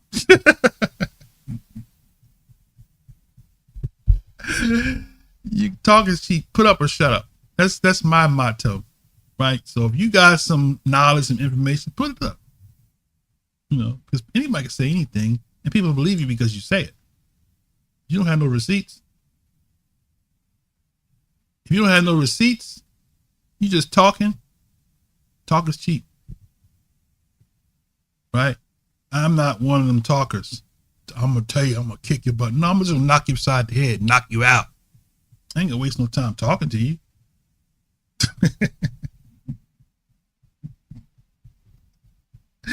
Oh my goodness. See, a bully will bully you by talking stuff. He ain't proving nothing. He just talking stuff, got you all afraid. Right? I'll take a bully on head on. Okay.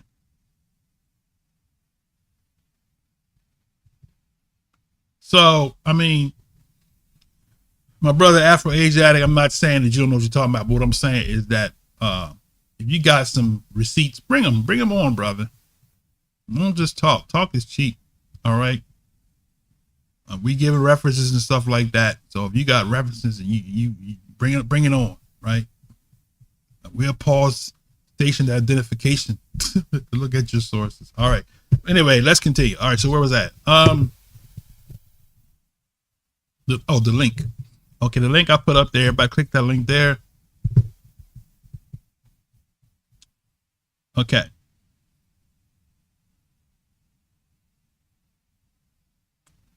This is a book called History of Armenia, Volume 2, right? History of Armenia, Volume 2.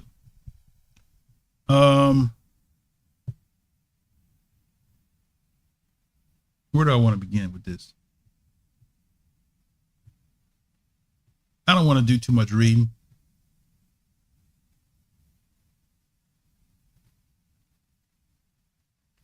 There's a lot in this book. Okay. Let's read this part right here. When Armenia, let's see, this is page what? 358. Let me do that again. Let me do that again. Hold on a second. Let's close this one down. Let me go to the page I wanted to go to. Okay, 357. It says, the Turks on their arrival in Armenia were astonished at the events which had occurred. They marched to the regions of Van and Tabriz, where they were encountered and overthrown several times by the Persians. The last battle fought between them ended in the rout and flight of the Turks, leaving every article of their property in the hands of the victors. Sinan Paka, their general, shortly after fell sick and died in the city of Amid. On their departure of the Turks and Persians from Armenia, those of the inhabitants who had concealed themselves from the later came out of their habitations. But at the period, multitudes and banditti, right? Okay, I see where we're going with this here. So the Turks dwell at one point in time in Armenia. They were cousins. And I'm going to kind of hold that thought because I don't want to misinform like people do. But I want to say that I was reading this book here, and because I didn't have time to prep this because of my time didn't allow me to get to this part here, I probably should have just left it out. But they dwelt there with the Armenian people. Okay, all right. Were they one and the same? I'm not saying that one and the same, but they dwelt there with the Armenian people, so they have a close relationship together, right? The Armenian people, the Kardashians, Armenian. Okay, all right. So let's go back here. Take a look at that book I just sent you, and read a little bit. I don't. It was something in there that I didn't read that I wanted to read, but I guess I had the wrong page. Okay. But anyway, so the takeaway is that the Jewish Encyclopedia states that the Ashkenazi are of Turkish origin. Therefore, if you use the source as foundation for your acknowledging that the claim is that the origin is from Turks, Japheth. He's from Japheth, not Shem. Unlike Edom, who was forced to convert, you read that, to the Hebraic covenant under Hyrcanus, the Japhetic stock converted many centuries later approximately 740 CE. Right now. Okay. I have a note that says you can continue to read the article of Khazars for more detail. Fact remains that they did not come from Shem, but from Yefet. So what's this here? What's this link here? I'll just pardon me for a second because I'm wondering if I'm going into another part. Okay. So let's go here real quick before I put this link in the chat. Let's go to this link and see what it is. Let's blow it up here. Blow it up, blow it up. Okay. Okay, it's the Jewish Encyclopedia. Now, what was I trying to pull out of here?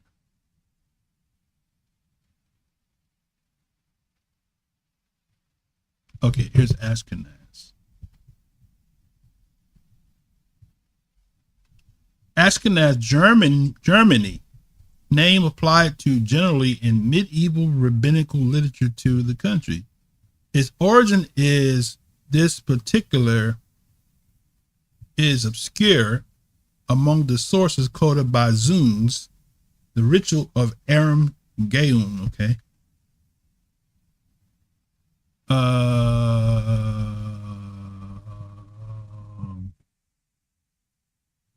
What was I? Where was I trying to read from? Let me look at my notes here.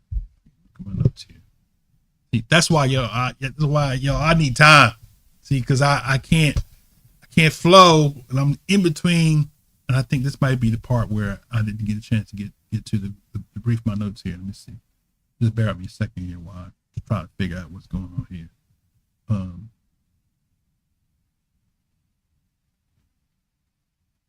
Okay, I guess my point was that they were Khazar, Ashkenazi, was Germany, right? So Ashkenaz means German. So according to the Jewish Encyclopedia, Ashkenaz means German, a German Jew, not a Semitic Jew, a German Jew that comes from Yefet, right? We're going to read some stuff in a minute. Okay, all right. I cleared that up. Okay, now just scratch that link that I didn't actually put the link in there, but you can go there and read that. Okay, now, but we read the part I wanted to read. Ashkenaz is Germany, right? Okay. In their literature, they define Ashkenaz as Germany, right? Now, Wiseman makes the following statement: the Khazars were nomadic people who had no trace of Hebrew culture, right? This is what he says in the book. In the book that I don't have the link to, because the book is in Amazon bookstore. Okay. So it's not on archive.org. I can download it and show it on the screen, but that's plagiarism, or I don't want to have no legal issues. So trust me. Okay. It's in the book. He says the Khazars were a nomadic people who had no trace of Hebrew culture.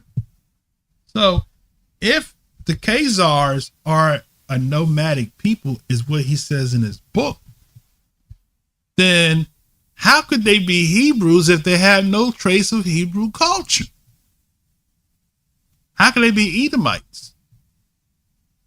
Esau was trained in the Hebraic culture. He converted to the Hebraic way of living under Hyrcanus. So if that's the case, then how could Esau not have Hebraic, a trace of Hebraic culture? Right? So then how can they be Semitic if they have no trace of Hebrew culture, right? Now, the same author, Wiseman, quotes from the 13th tribe. This is another book that the brother that was attacking me when we originally started this series told me to read Khazar, to read the 13th tribe, Arthur Koestler. Okay? So Arthur Koestler concludes that the majority of East Europeans He said East European Jews, and hence the world Jewry, is of Khazar and not of Esau, the house of God. Not of Esau, rather. So the Khazars. Now I'm gonna show you something, right? Okay, y'all ready? I got another receipt for you. That your neighbor say you got a receipt. Okay, let's go here. This is James Wood's Bible Dictionary. All right, are you ready? All right, I'll give you this link.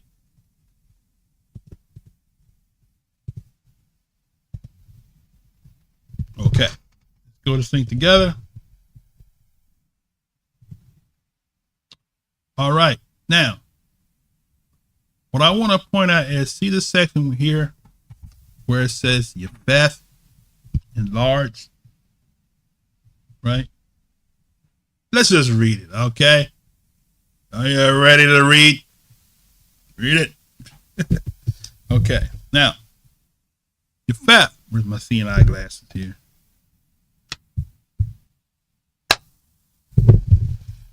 Let's use these ones here. Where's my other ones at? I don't have my pretty boy glasses. Let's put these on here. Okay. All right.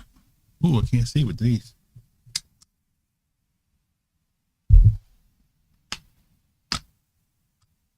Let's try this one here. Where's my main glasses at? Oh, I can't see with that one either. Okay, I'm gonna have to blow it up so I can see it. Me seeing your eyes are not working. Okay, let's blow it up. So let's do this here. We're going to start right here. Let's put this on one page. One page view. Okay, and then let's blow this up. Let's zoom it in. Okay, one more time. My eyes. Okay. All right. Yefeth, enlarged, fair, enticing. Oh, okay. Well, that sound like the Gentiles a little bit. Enlarged, right? When I first came to this truth, and I saw how the Gentiles have enlarged themselves, and I was like, man. And it make you mad, because what's a treat to you is what they do on a regular basis. You go to Weber Grill or to Morton Steakhouse as an annual thing. They hang out there as a regular thing. You go to the beach for vacation. They hang out at the beach. They got beach houses.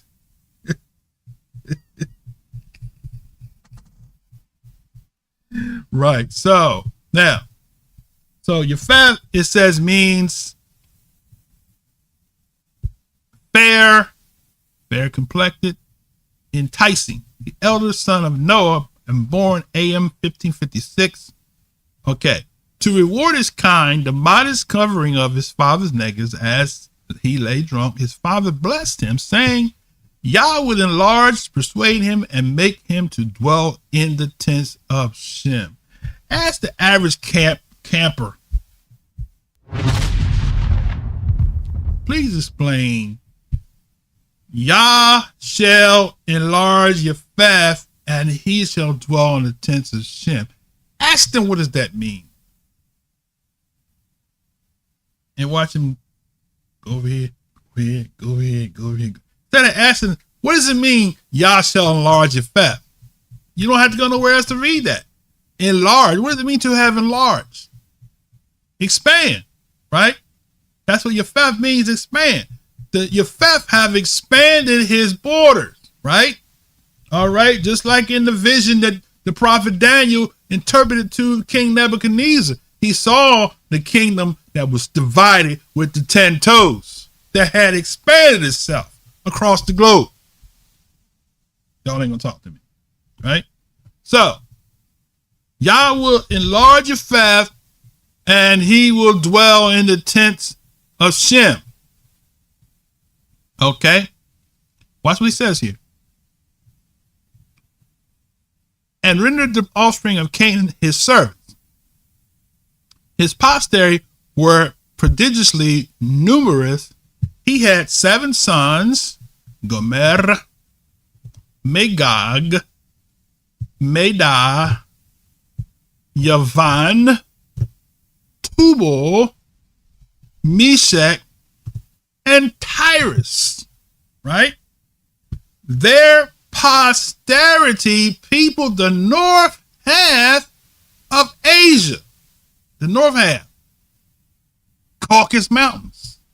Now, your doctrine want to make Esau be from the Caucus when it says he dwelt in the cleft of the rock. We're going to cover that before we close out the day, I believe. Okay, now, cleft of the rock is not the Caucus Mountains.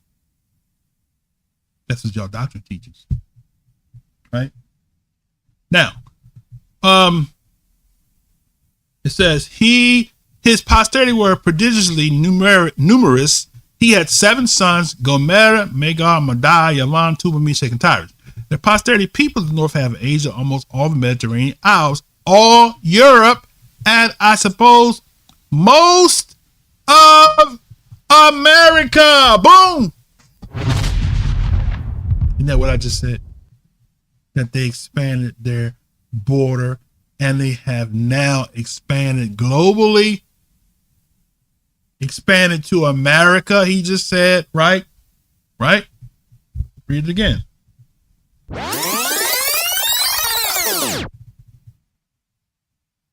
Their posterity peopled the north half of Asia, almost all the Mediterranean Isles. That's what you see. You go into the Mediterranean Isles today, you see your theft. You don't see no Hamites. We all grouped in one place. we have minorities in other places, but we group mainly in one place. Even in the hood, you come to America, you want to find the blacks, go to the hood, you'll find them right by the railroad tracks. Unless that's real estate is close to downtown, then they're gonna drive you out and gentrify it, turn them into condos, flats, and sell them $500,000, $750,000 for a flat. Move you out, right? Okay.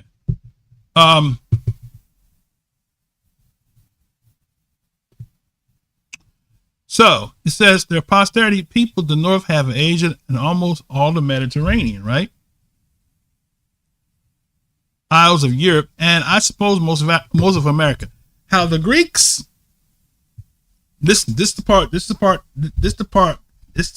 is going to expose who you call Esau. He's not Esau.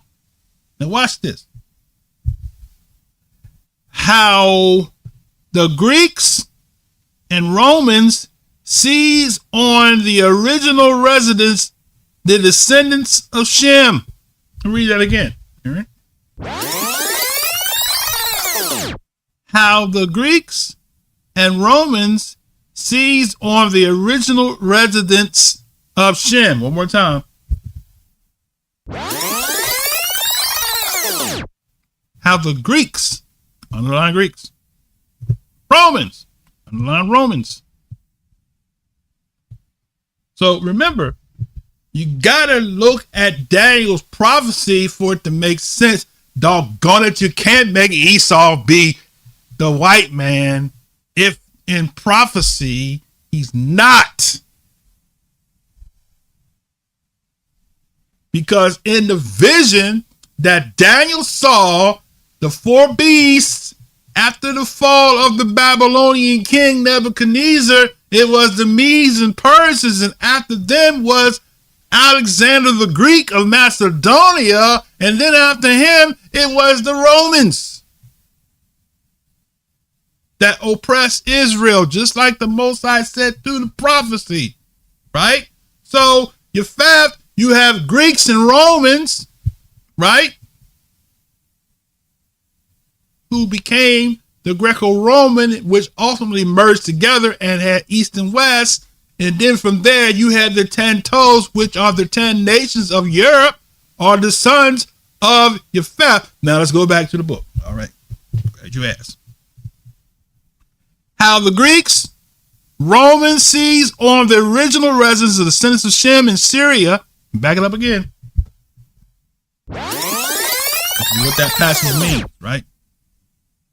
Japheth shall dwell in the tents of Shem. This guy nails it. He says, how the Greeks and Romans seized on the original residence of the descendants of who? Shem. In Syria, Palestine, Mesopotamia, Assyria, Persia, etc. How the Scythians, Scythians, we're talking about Japheth now, Tartars, Turks, Turks in there too. Wait a minute, brother, wait a minute. Turks in there too? The Turks or Mongols? Wait a minute, brother. Who the Mongols? They go to Japan and China. It's Japheth. They're not Shem, like you proposed. They can't be, because this man is telling you historically dynamic, from the historical dynamic, from the genetic dynamic, from the prophetic dynamic, that China and Japan cannot be Shem.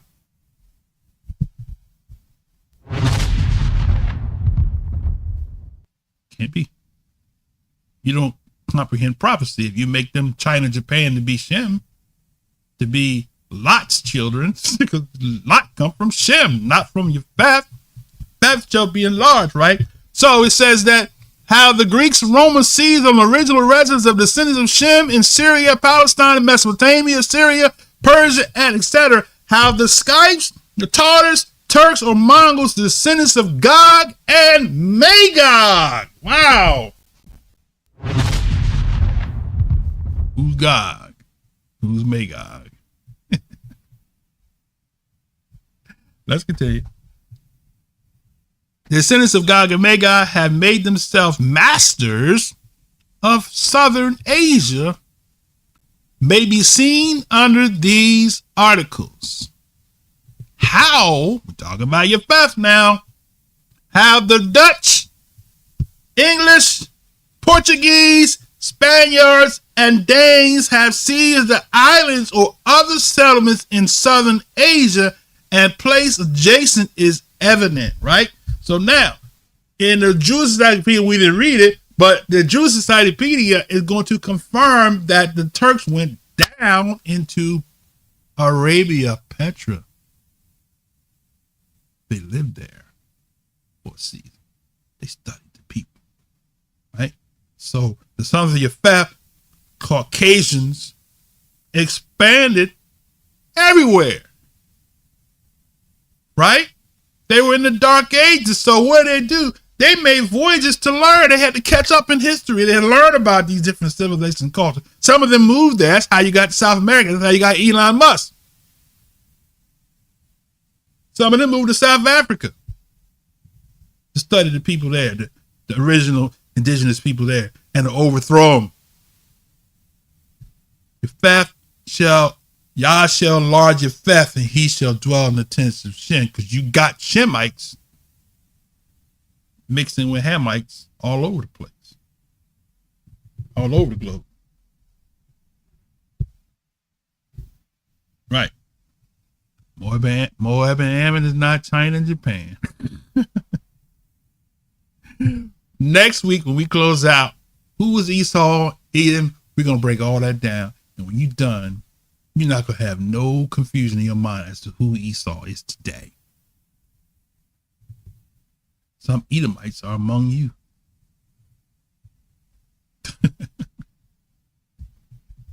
You just might be an Edomite. Right? Am I right? That's right.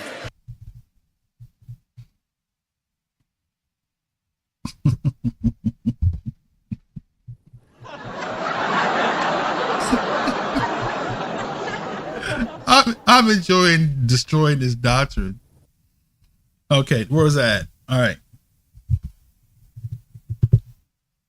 How the Dutch, English, Portuguese, Spaniards, and Danes have seized the islands of the settlements in southern Asia and places adjacent is evident. I know, he says, I know no country of note originally belonging to the offspring of Shem, part of Arabia accepted, that has not or is not now claimed or possessed by the offsprings of Japheth. Boom. He's telling you what that passage means. Japheth has enlarged his borders. He's even in China. And he's not the Chinese. Right? He's a cousin to the Chinese. Some of them are married with the Chinese, but they are cousins. Right? Now,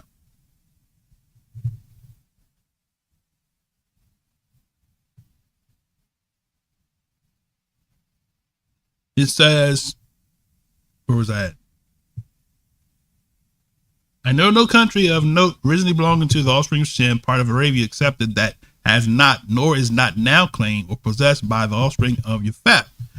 Yah has persuaded multitudes, Gomer and all his band, multitudes of them to become his peculiar people, right? That's what? That's called what?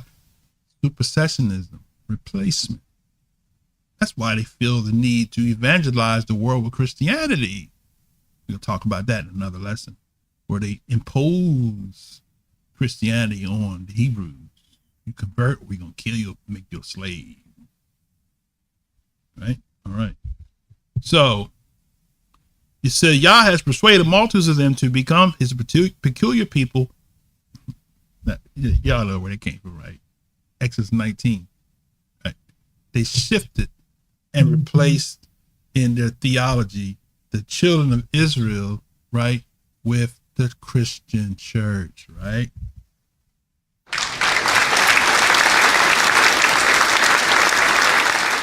This doctor, he's a theologian. He's telling you what Christian doctrine believes.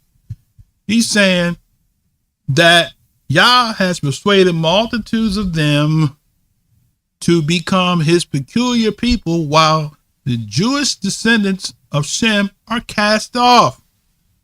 How the Canaanites in Canaan who intermingled and intermarried Israelites, don't you forget that, because if Canaan's white, then so are the Israelites, because they married the Canaanites.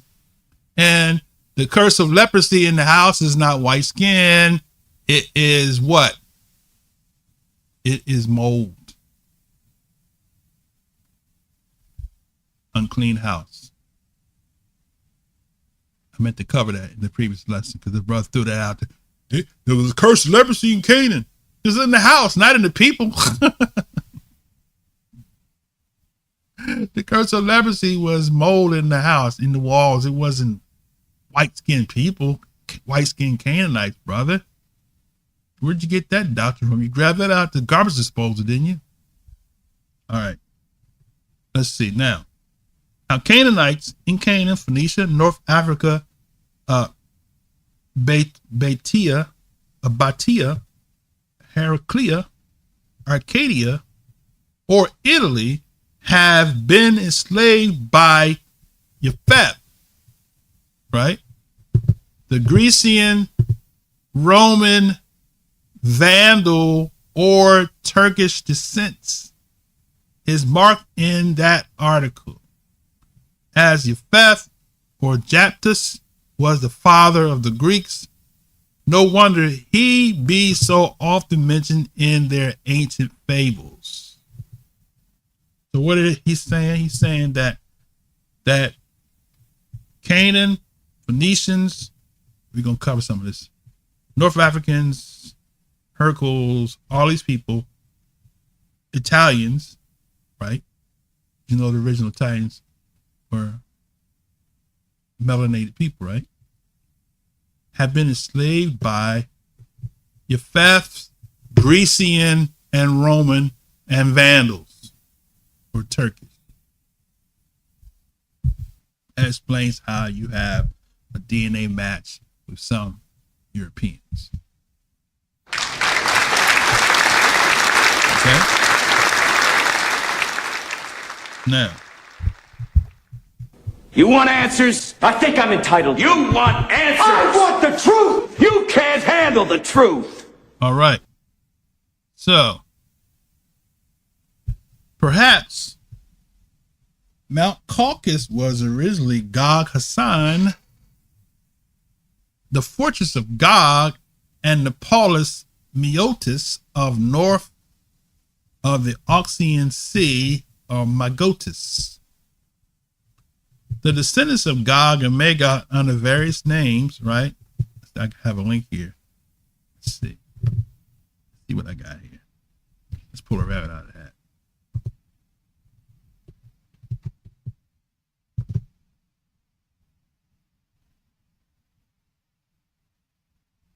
Okay. More stuff here. I gotta give you this link here. All right.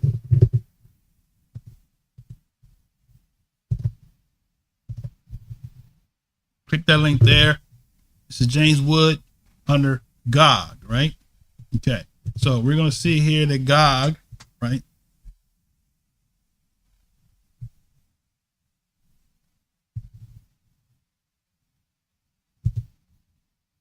Okay. I'm done with you, Beth. Let's put this one down. Let's go here, Gog. Okay, let's close this down here. All right, now, Gog. Page, this is page 527. All right, page 527. Okay.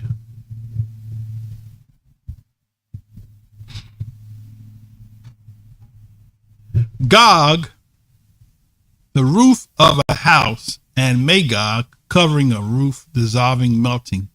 Magog was the second son of Japheth and gave name to his seed. His posterity seemed to have peopled Tartary, a large country on the north of Asia. Isn't that what we just discovered, right? Okay. And part of Europe, reaching in length from west to east about 5,000 miles, and in breadth from north to south about 2,700, most of which at present, right, pertains to the Russian Empire. The ancient Tartars called themselves Mogli or Magogli or Mungli or Mungugli, the children of Magog. Let's read that again. That was a whole lot of stuff right there. That was a lot, right? All right. Y'all ain't ready for me. His brother want me dead. His brother said, I hope the Most High kill you. He said, what a cruel thing to say to a person who's trying to educate you, to get you your heart right so we can get ready for the return of Mashiach. This man wished me dead. Isn't that something? No weapon formed against me shall prosper, though. All right. I know there's a lot of witches trying to practice magic on me. You know what? No power the devil have can do anything to me. Let's not let him do it. So all your magic isn't working. All your boiling stuff in the pot. Throw your best shot, brother. Okay? The power that Yah gave us is greater than the power of the enemy. So save your ammunition, save your energy. Call your soothsayers and your astrologers and all that. Tell them they They mess with a man of Yah, I'll put it on them. Straight up. All right, where was I at here before I went to meddling? All right. Gog. It says, so Magog, read it again. The ancient Tartars called themselves Mowgli. Tartar, okay? And I don't mean tartar sauce. Tartar sauce? I don't know. Maybe it did come from there. I don't know. Who knows where tartar sauce came from, but it could be. Who knows? The ancient Tartars called themselves Mowgli, right? Mowgli or Mungli or Mangugli, right? The children of Magog. A Tartar empire in the East Indies is called a Mongol empire, and the country of Mongolistan, or the country of the Mongols. A tribe of Eastern Tartars are still called Mongols or Mongals. Many names or places in ancient Tartary retain vestiges of Gog and Magog. The Arabian geographer calls North Tartary, now Siberia, the land of Giug or Magiug, and says it is separate by dreadful mountains from the rest of the world. He says, I suppose he means that Verkaturian hills, which for most of the year are often covered with snow several fathoms deep. Perhaps Mount Caucus was originally Gog Hassan. There you go. Not Mount Hermon or the mountain of Esau. See how this doctrine makes no sense when you read, right? So they was called the Caucus, the Mount Caucus. The Caucus Mountains was originally Gog Hassan. So when you say Gog, you're talking about the people that originated from the Caucasus Mountain region, right?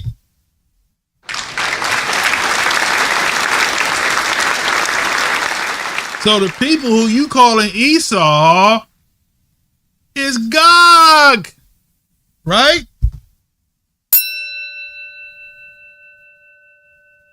They're not Esau. All right, let's go further.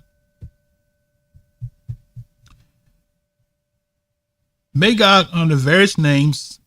Let me back up. A whole lot right here, brother. There's a whole lot right here, sister. A whole lot right here. That's my sister-in-law. It's a whole bunch.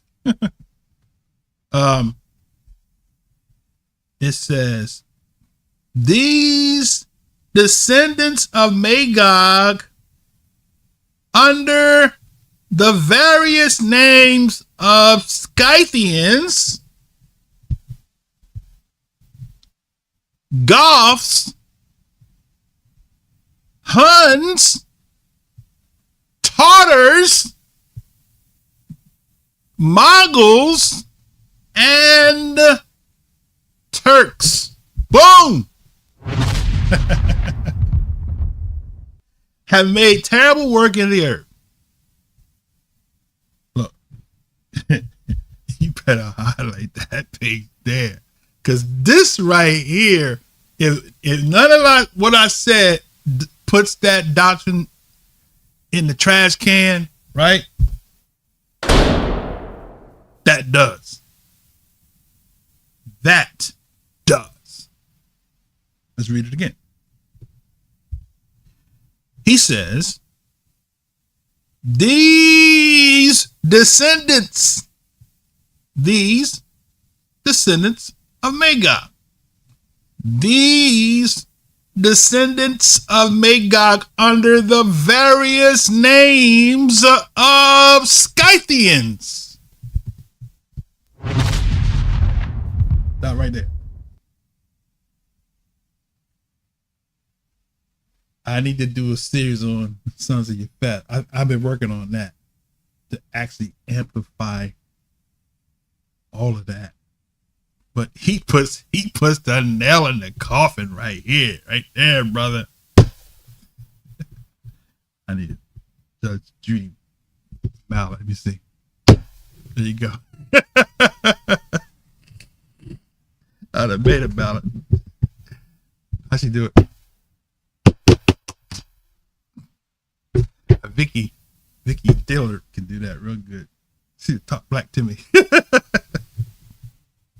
All right, let me see. Okay, here it is again.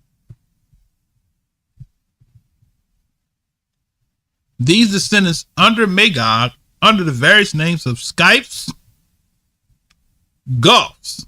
You can look each one up, doggone it, and just go and have a whole session. Skypes. Skypes is in the book, right? The Scythians was in the land during the day, right? When the apostles was evangelizing, they was in the land during the day. The Skypes, the Goths, right? The Goths are the Galatians. All right. The Huns, Attila the Hun, right? Tartars, which we talked about at the earlier part of this, and the Mongols, which is China and Japan. They're not Lot's children. Oh, another bump in the road. All right. And Turks, which is your Khazars, which is your Ashkenaz, right? I got some stuff on that. I'm holding on to that. But I get some stuff on that. Okay. All right. The Turks have made terrible work in the earth. So he says all of these are under he talks about come from the mountain of Gog, right? Caucus Mountains, Gog Hassan, right? And fortunately said under various names, Scythians, Magog under these various names, Magog under these various names, Magog under these various names, Skypes, Goths, Huns, Tartars, Mongols, Turks. It made a terrible work in the earth. Right?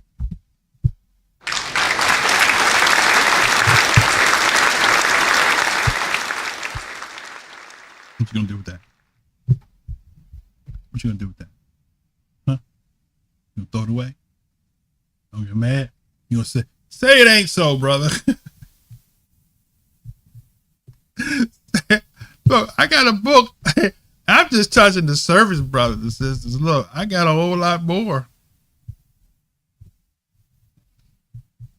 But this right here, if you don't like this, I got some more stuff.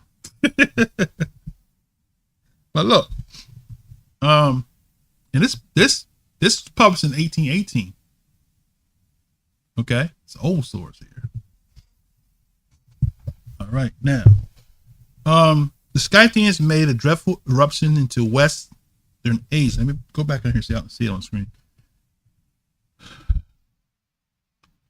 About AM 3400, the Scythians made a dreadful eruption into Western Asia, overrunning it. Read that again. Here.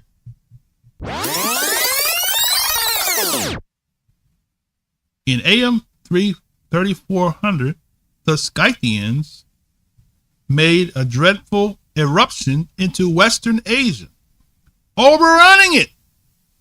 Western Asia. Where's Western Asia at? Huh? That would be the land of the Holy Land, Kodesh land, right?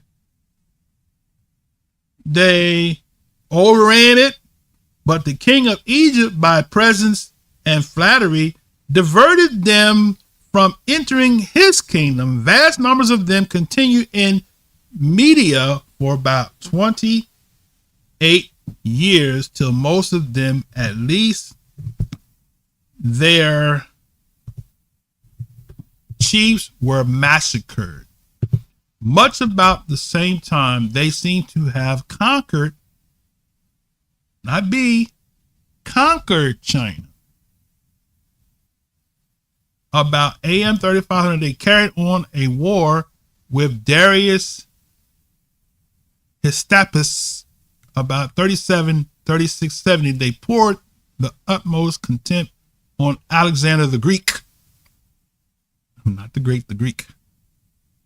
Sometime before our Savior's birth, and Dacians began to ravage the northeast part of the Romans Empire. But see, they ravaged Rome. They wasn't Rome. They ravaged Rome, right?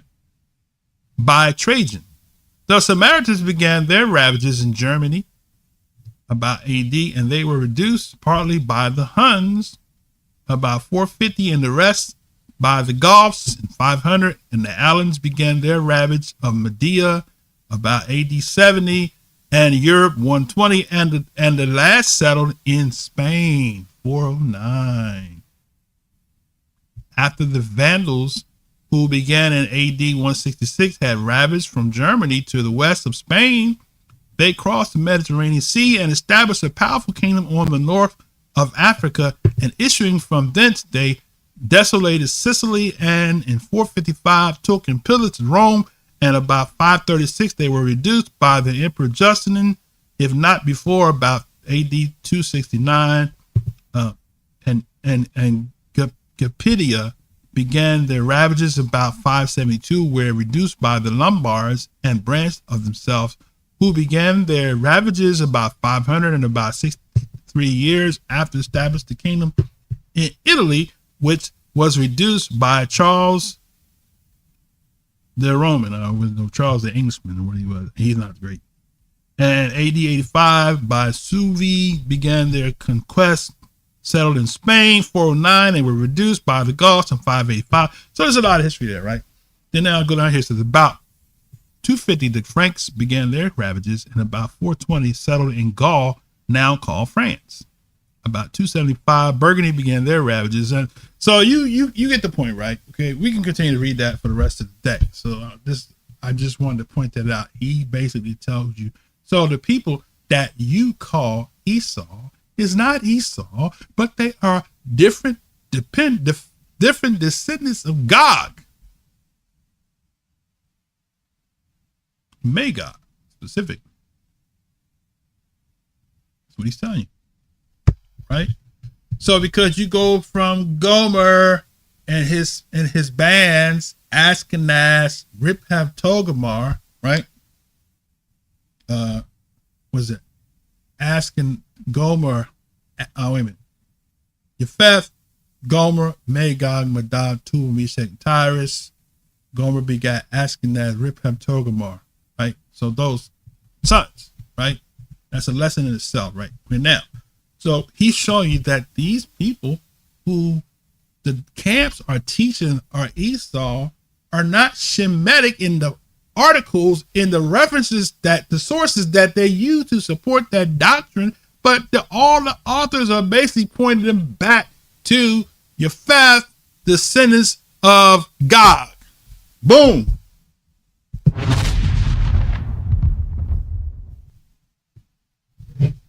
What you gonna do with that, brother? Wait a minute. What you bringing to the table, brother?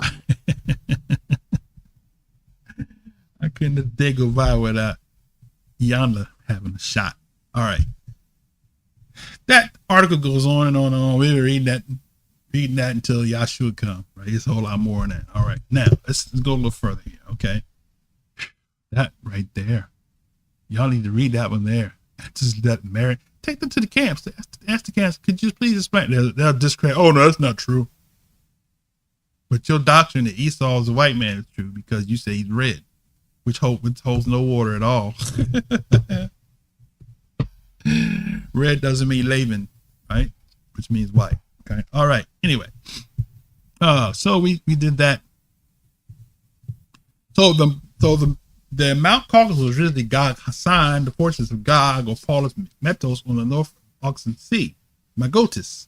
The descendants of Magog under various names, Scythians, Huns, Tartars, monks, Turks have made terrible works in the earth. The Jewish Encyclopedia has an entry on Turkey. So let's look at that real quick, right? Okay, let's look at this reference here. Man, I got so much more. I can't do it. I ain't gonna be able to do it. Oh my goodness.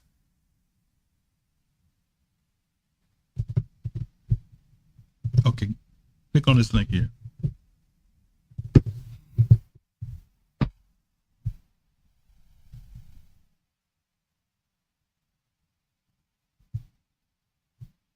All right, Turkey. Here we go. Turkey. No, I don't mean gobble, gobble, gobble, gobble, gobble. Turkey. All right. All right. Okay, see if I can blow this up a little bit. Okay, hold on a second. All right. Turkey. Here we go. Turkey.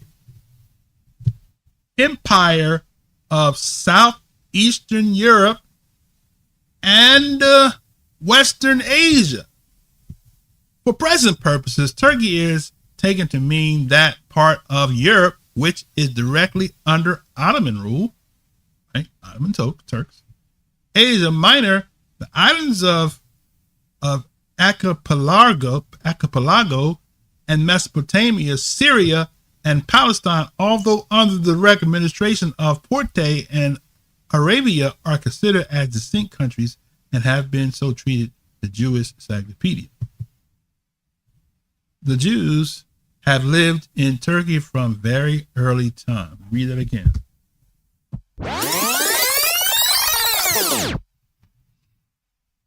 The Jews have lived in Turkey from very early times.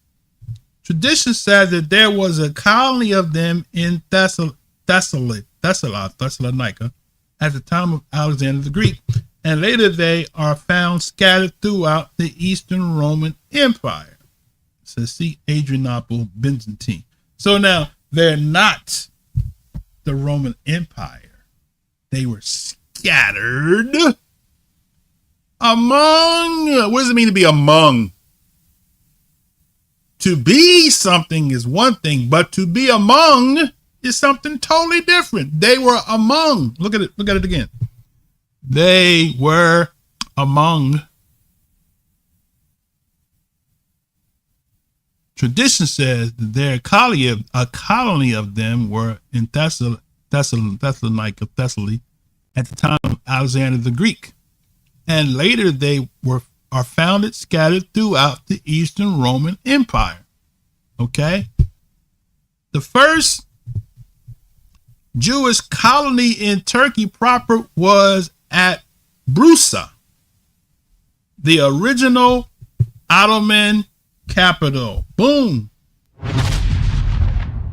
According to one tradition, when Sultan Erkhan conquered the city in 1326, he drove out its former inhabitants and repeopled it with the Jews of Damascus and the Byzantine, which is Greek, or like Constantine, Byzantine Empire.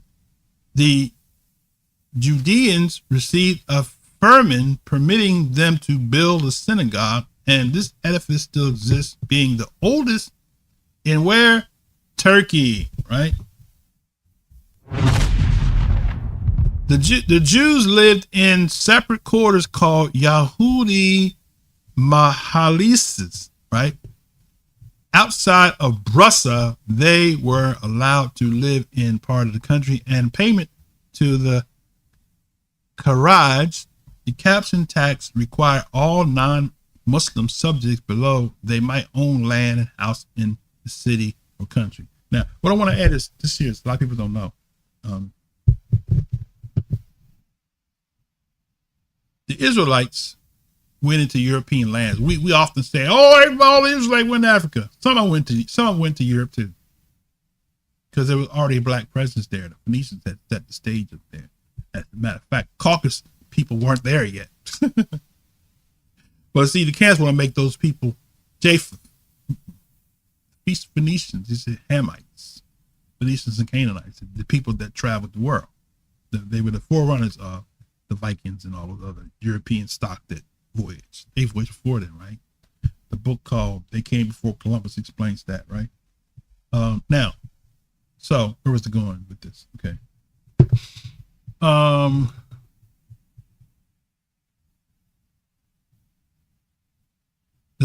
Okay, so right here it says here, the Jewish communities of Adrianople began to flourish, and its yeshiva attracted pupils not only from parts of Turkey but also from where? Hungary, Poland, and Russia. The grand rabbi at Adrianople administered all the communities of Rumelia. About 50 years after the conquest of Adrianople, converted Jewish Muslim Turiak Kemal by name took part of the insurrection of diversities and preached communistic doctrines, for which he was hanged by Sultan Muhammad I. Okay, now I don't want to get too deep into that. That's some heavy stuff there. Okay, now.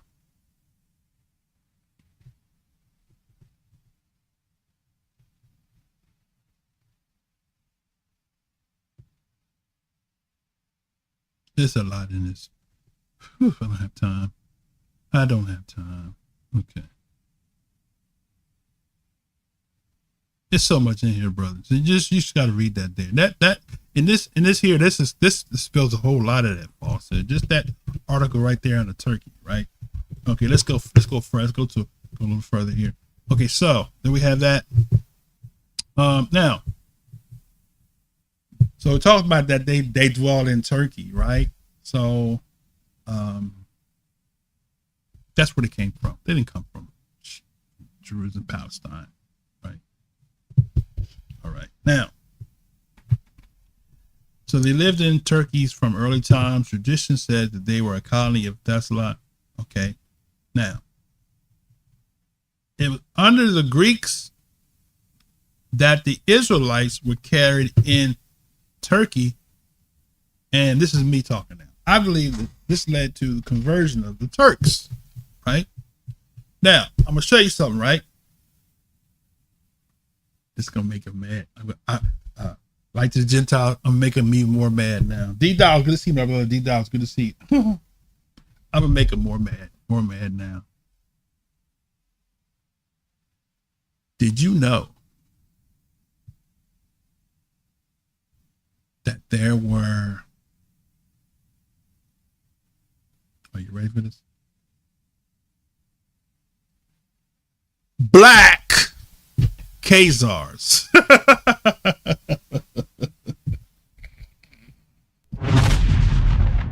Wait a minute, brother. Wait a minute. What you talking about, brother?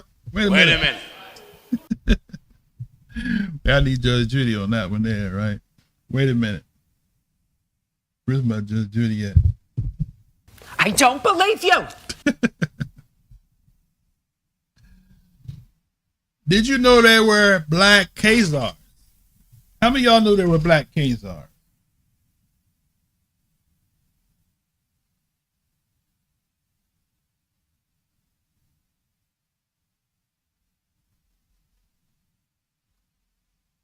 How many of y'all knew there were black Khazars? Okay, we're going to show it to you right now. As my friends in Chicago say, right now. Right now. All right. Let's go here. I'm going to give you a link here. All right.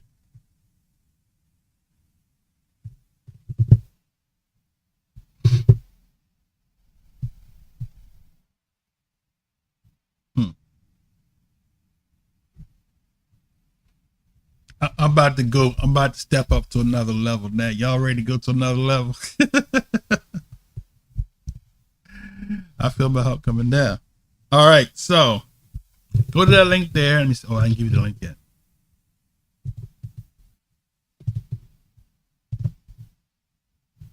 Y'all know I'm giving y'all this stuff for free. I'm having fun though. Okay, click that link there. This is DM Dunlop, right? Book entitled The History of the Jewish Khazars. You can download this book. Here, let's just read a little bit about it. I don't want to get too deep into it, but he says on this page, this is page 96, right? He says the Khazars do not resemble the Turks. They are black-haired and are of two, not one, two kinds. One called the Kara Khazars, they call them karate Jews, right? The Kara Khazars, in parenthesis, black Khazars.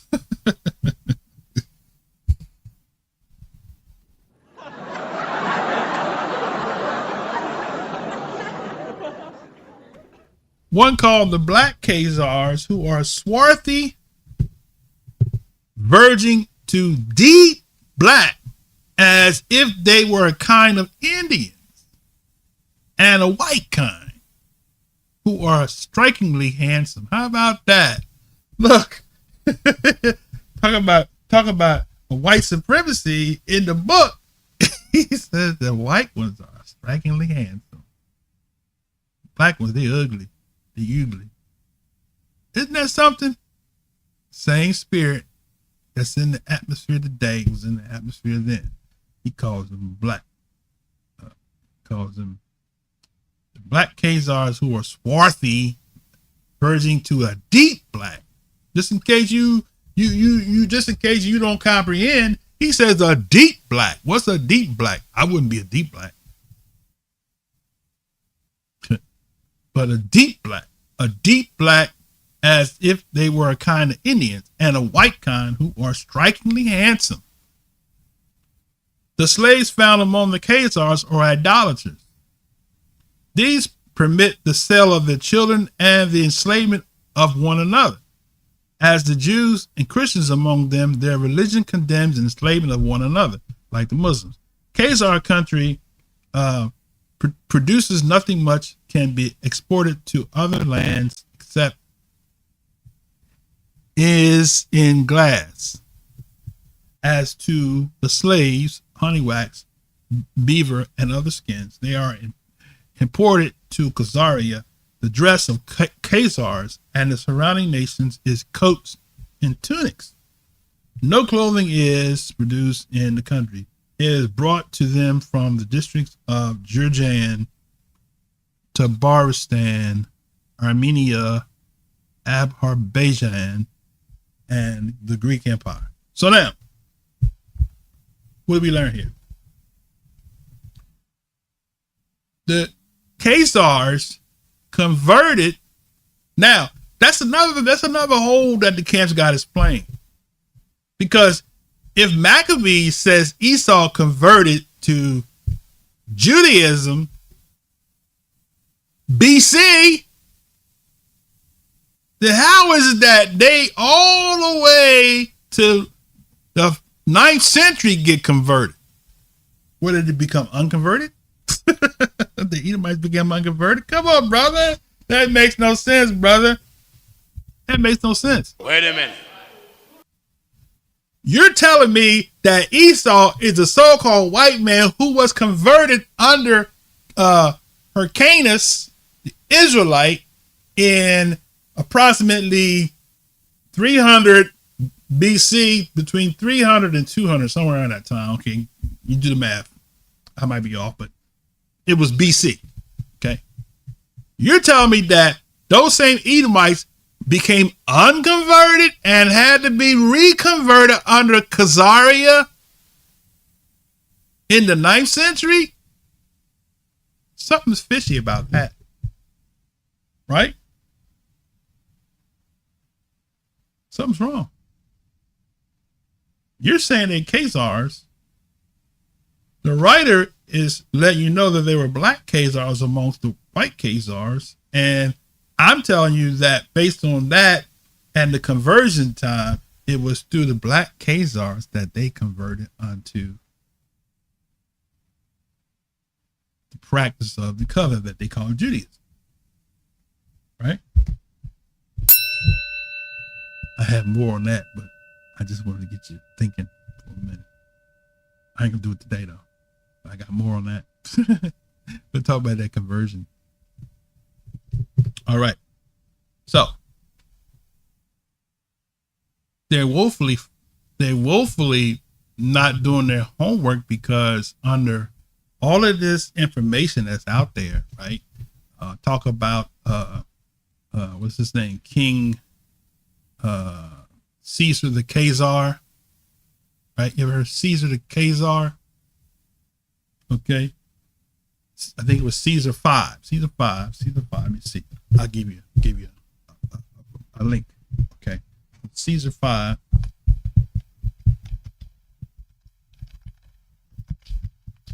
I think it was Caesar 5. Oh, wait hold on a second.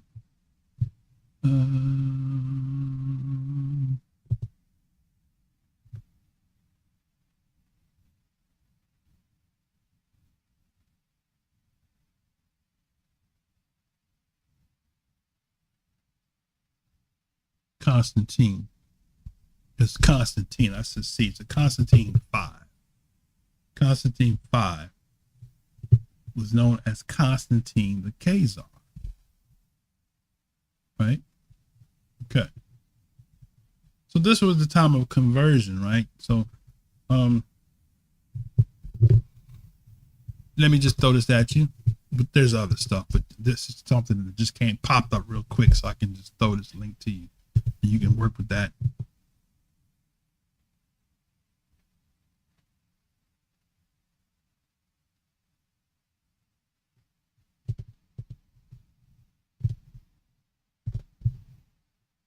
There you go. So there you have. So you have so Dunlap talks about the black case. So take that, download that, read a little further into that. There's more information there than I can present right now. Okay. All right. The Jewish Encyclopedia defined the Turkeys, saying they always dwelt there. The Khazars always dwelt there, right? The conversion, the 7th century. Let's see something here. Okay, let's do this right here. Let's go back in here real quick. Okay. Okay, here, listen. This is this Jewish Encyclopedia on the Turkey on page 282. It says the prosperous condition of the Jews of Turkey during this period was not a deep-rooted one. It did not rest on fixed laws and conditions, but depending wholly on the caprice and the individual rulers. Furthermore, the standard of civilization throughout Turkey was very low, and the masses were illiterate. In addition, they were not unity among the Jews themselves. They had come to Turkey from many lands, bringing with them their own customs and opinions, to which they clung tenaciously and had founded separate congregations.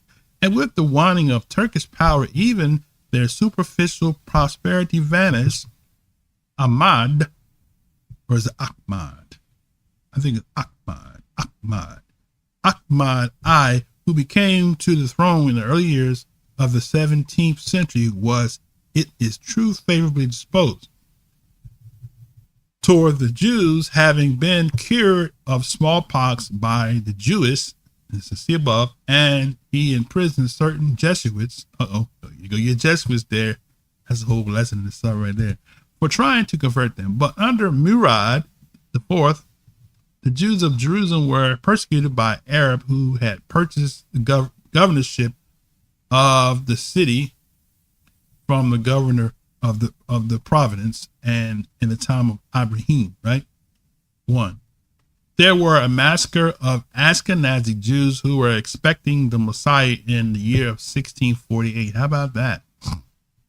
And who had probably provoked the Muslims by their demonstrations and meetings. The war with Venice in the first year of the Sultan reign interrupted commerce and caused many Jews to remove to Smyrna, where they could carry on their trade undisturbed. In 1660, under Muhammad IV, Safed was destroyed by the Arabs. In the same year, there was fire in Constantinople, which Jews suffered severe loss. Under the same Sultan, Jews from Frankfurt on the Main settled into Constantinople, but a colony did not prosper. It was also during this reign that pseudo-Messiah Shabbatai Zebi caused such an upheaval in Judaism. It is clear characteristic of Turkish attitude towards the Jews and striking contrast with the attitude of European powers that no steps were taken to punish the Jews who took part in the agitation. Shabbatai Zebi was one of the few pseudo-messiahs who have left sects behind them. The chief seat of his followers at the Salonika, they are called Danme, a Turkish word signifying apostates or maminum. Okay, all right. Whoa, that was a lot there. Okay, all right. Now, so that's the Jewish Encyclopedia article, and that's under the topic of Turkey. Okay, you can read some more of that. All right, let's kind of wind this baby down here because time is far spent. I had so much more, so let me see what I can piece in here real quick and give to you.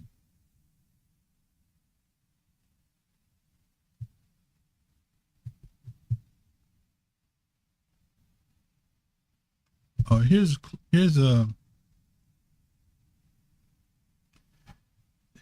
a quote that I meant to include in the opening.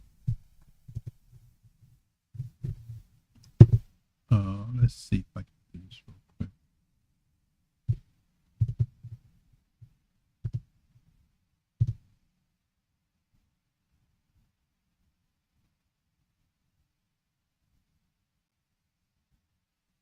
Okay.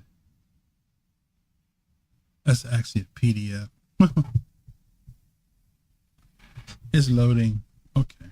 I'll let that load. Come back. So now,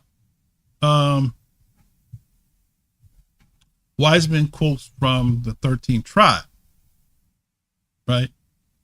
And so now the other source, the 13th tribe, is used by the camps to prove that Esau is a so-called white man. And here's what he said on page 13, right? In the 13th tribe, Caucus states that the Khazars or Khazars were Turkish stock, right?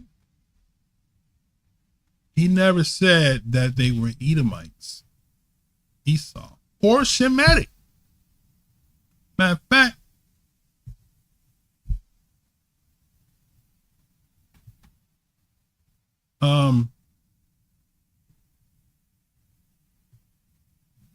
he says they were from the Volga, not from Israel. Okay, now I have another link here. Let's see, what is this here?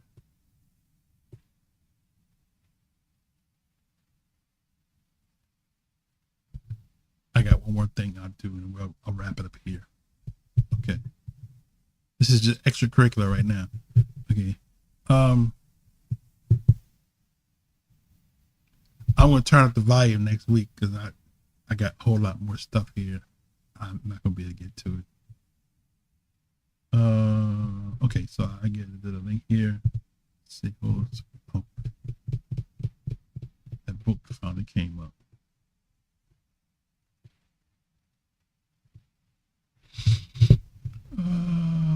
Maybe I'll share that clip, share that quote. Let's see. What I want to do is I want to go here and let's see this thing here. 13th tribe. Okay. Oh, that's what it is. 13th tribe.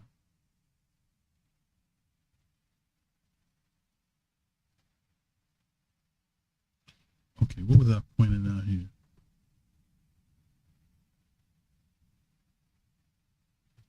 Oh, that's the 13th tribe. That's the book. I'll give you this link here. That's the book, the 13th tribe. Okay, so I'll give you this link here. I'm not going to read from it. I actually kind of covered it already.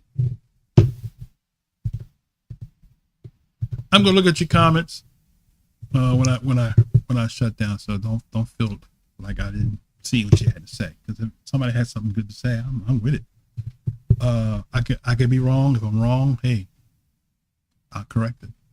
Okay, now we're back. Let's see. Okay, let's close that down. Okay, now.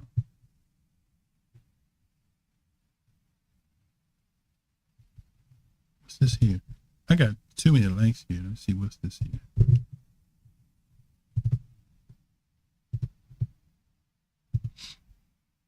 Book references. Oh, okay, that was talking about how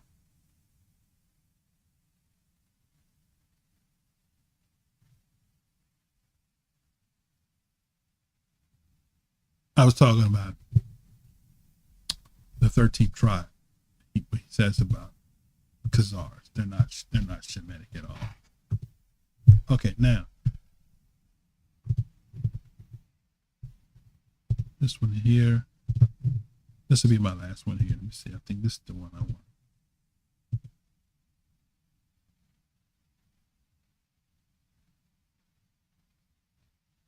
Actually, we read that already. Okay, so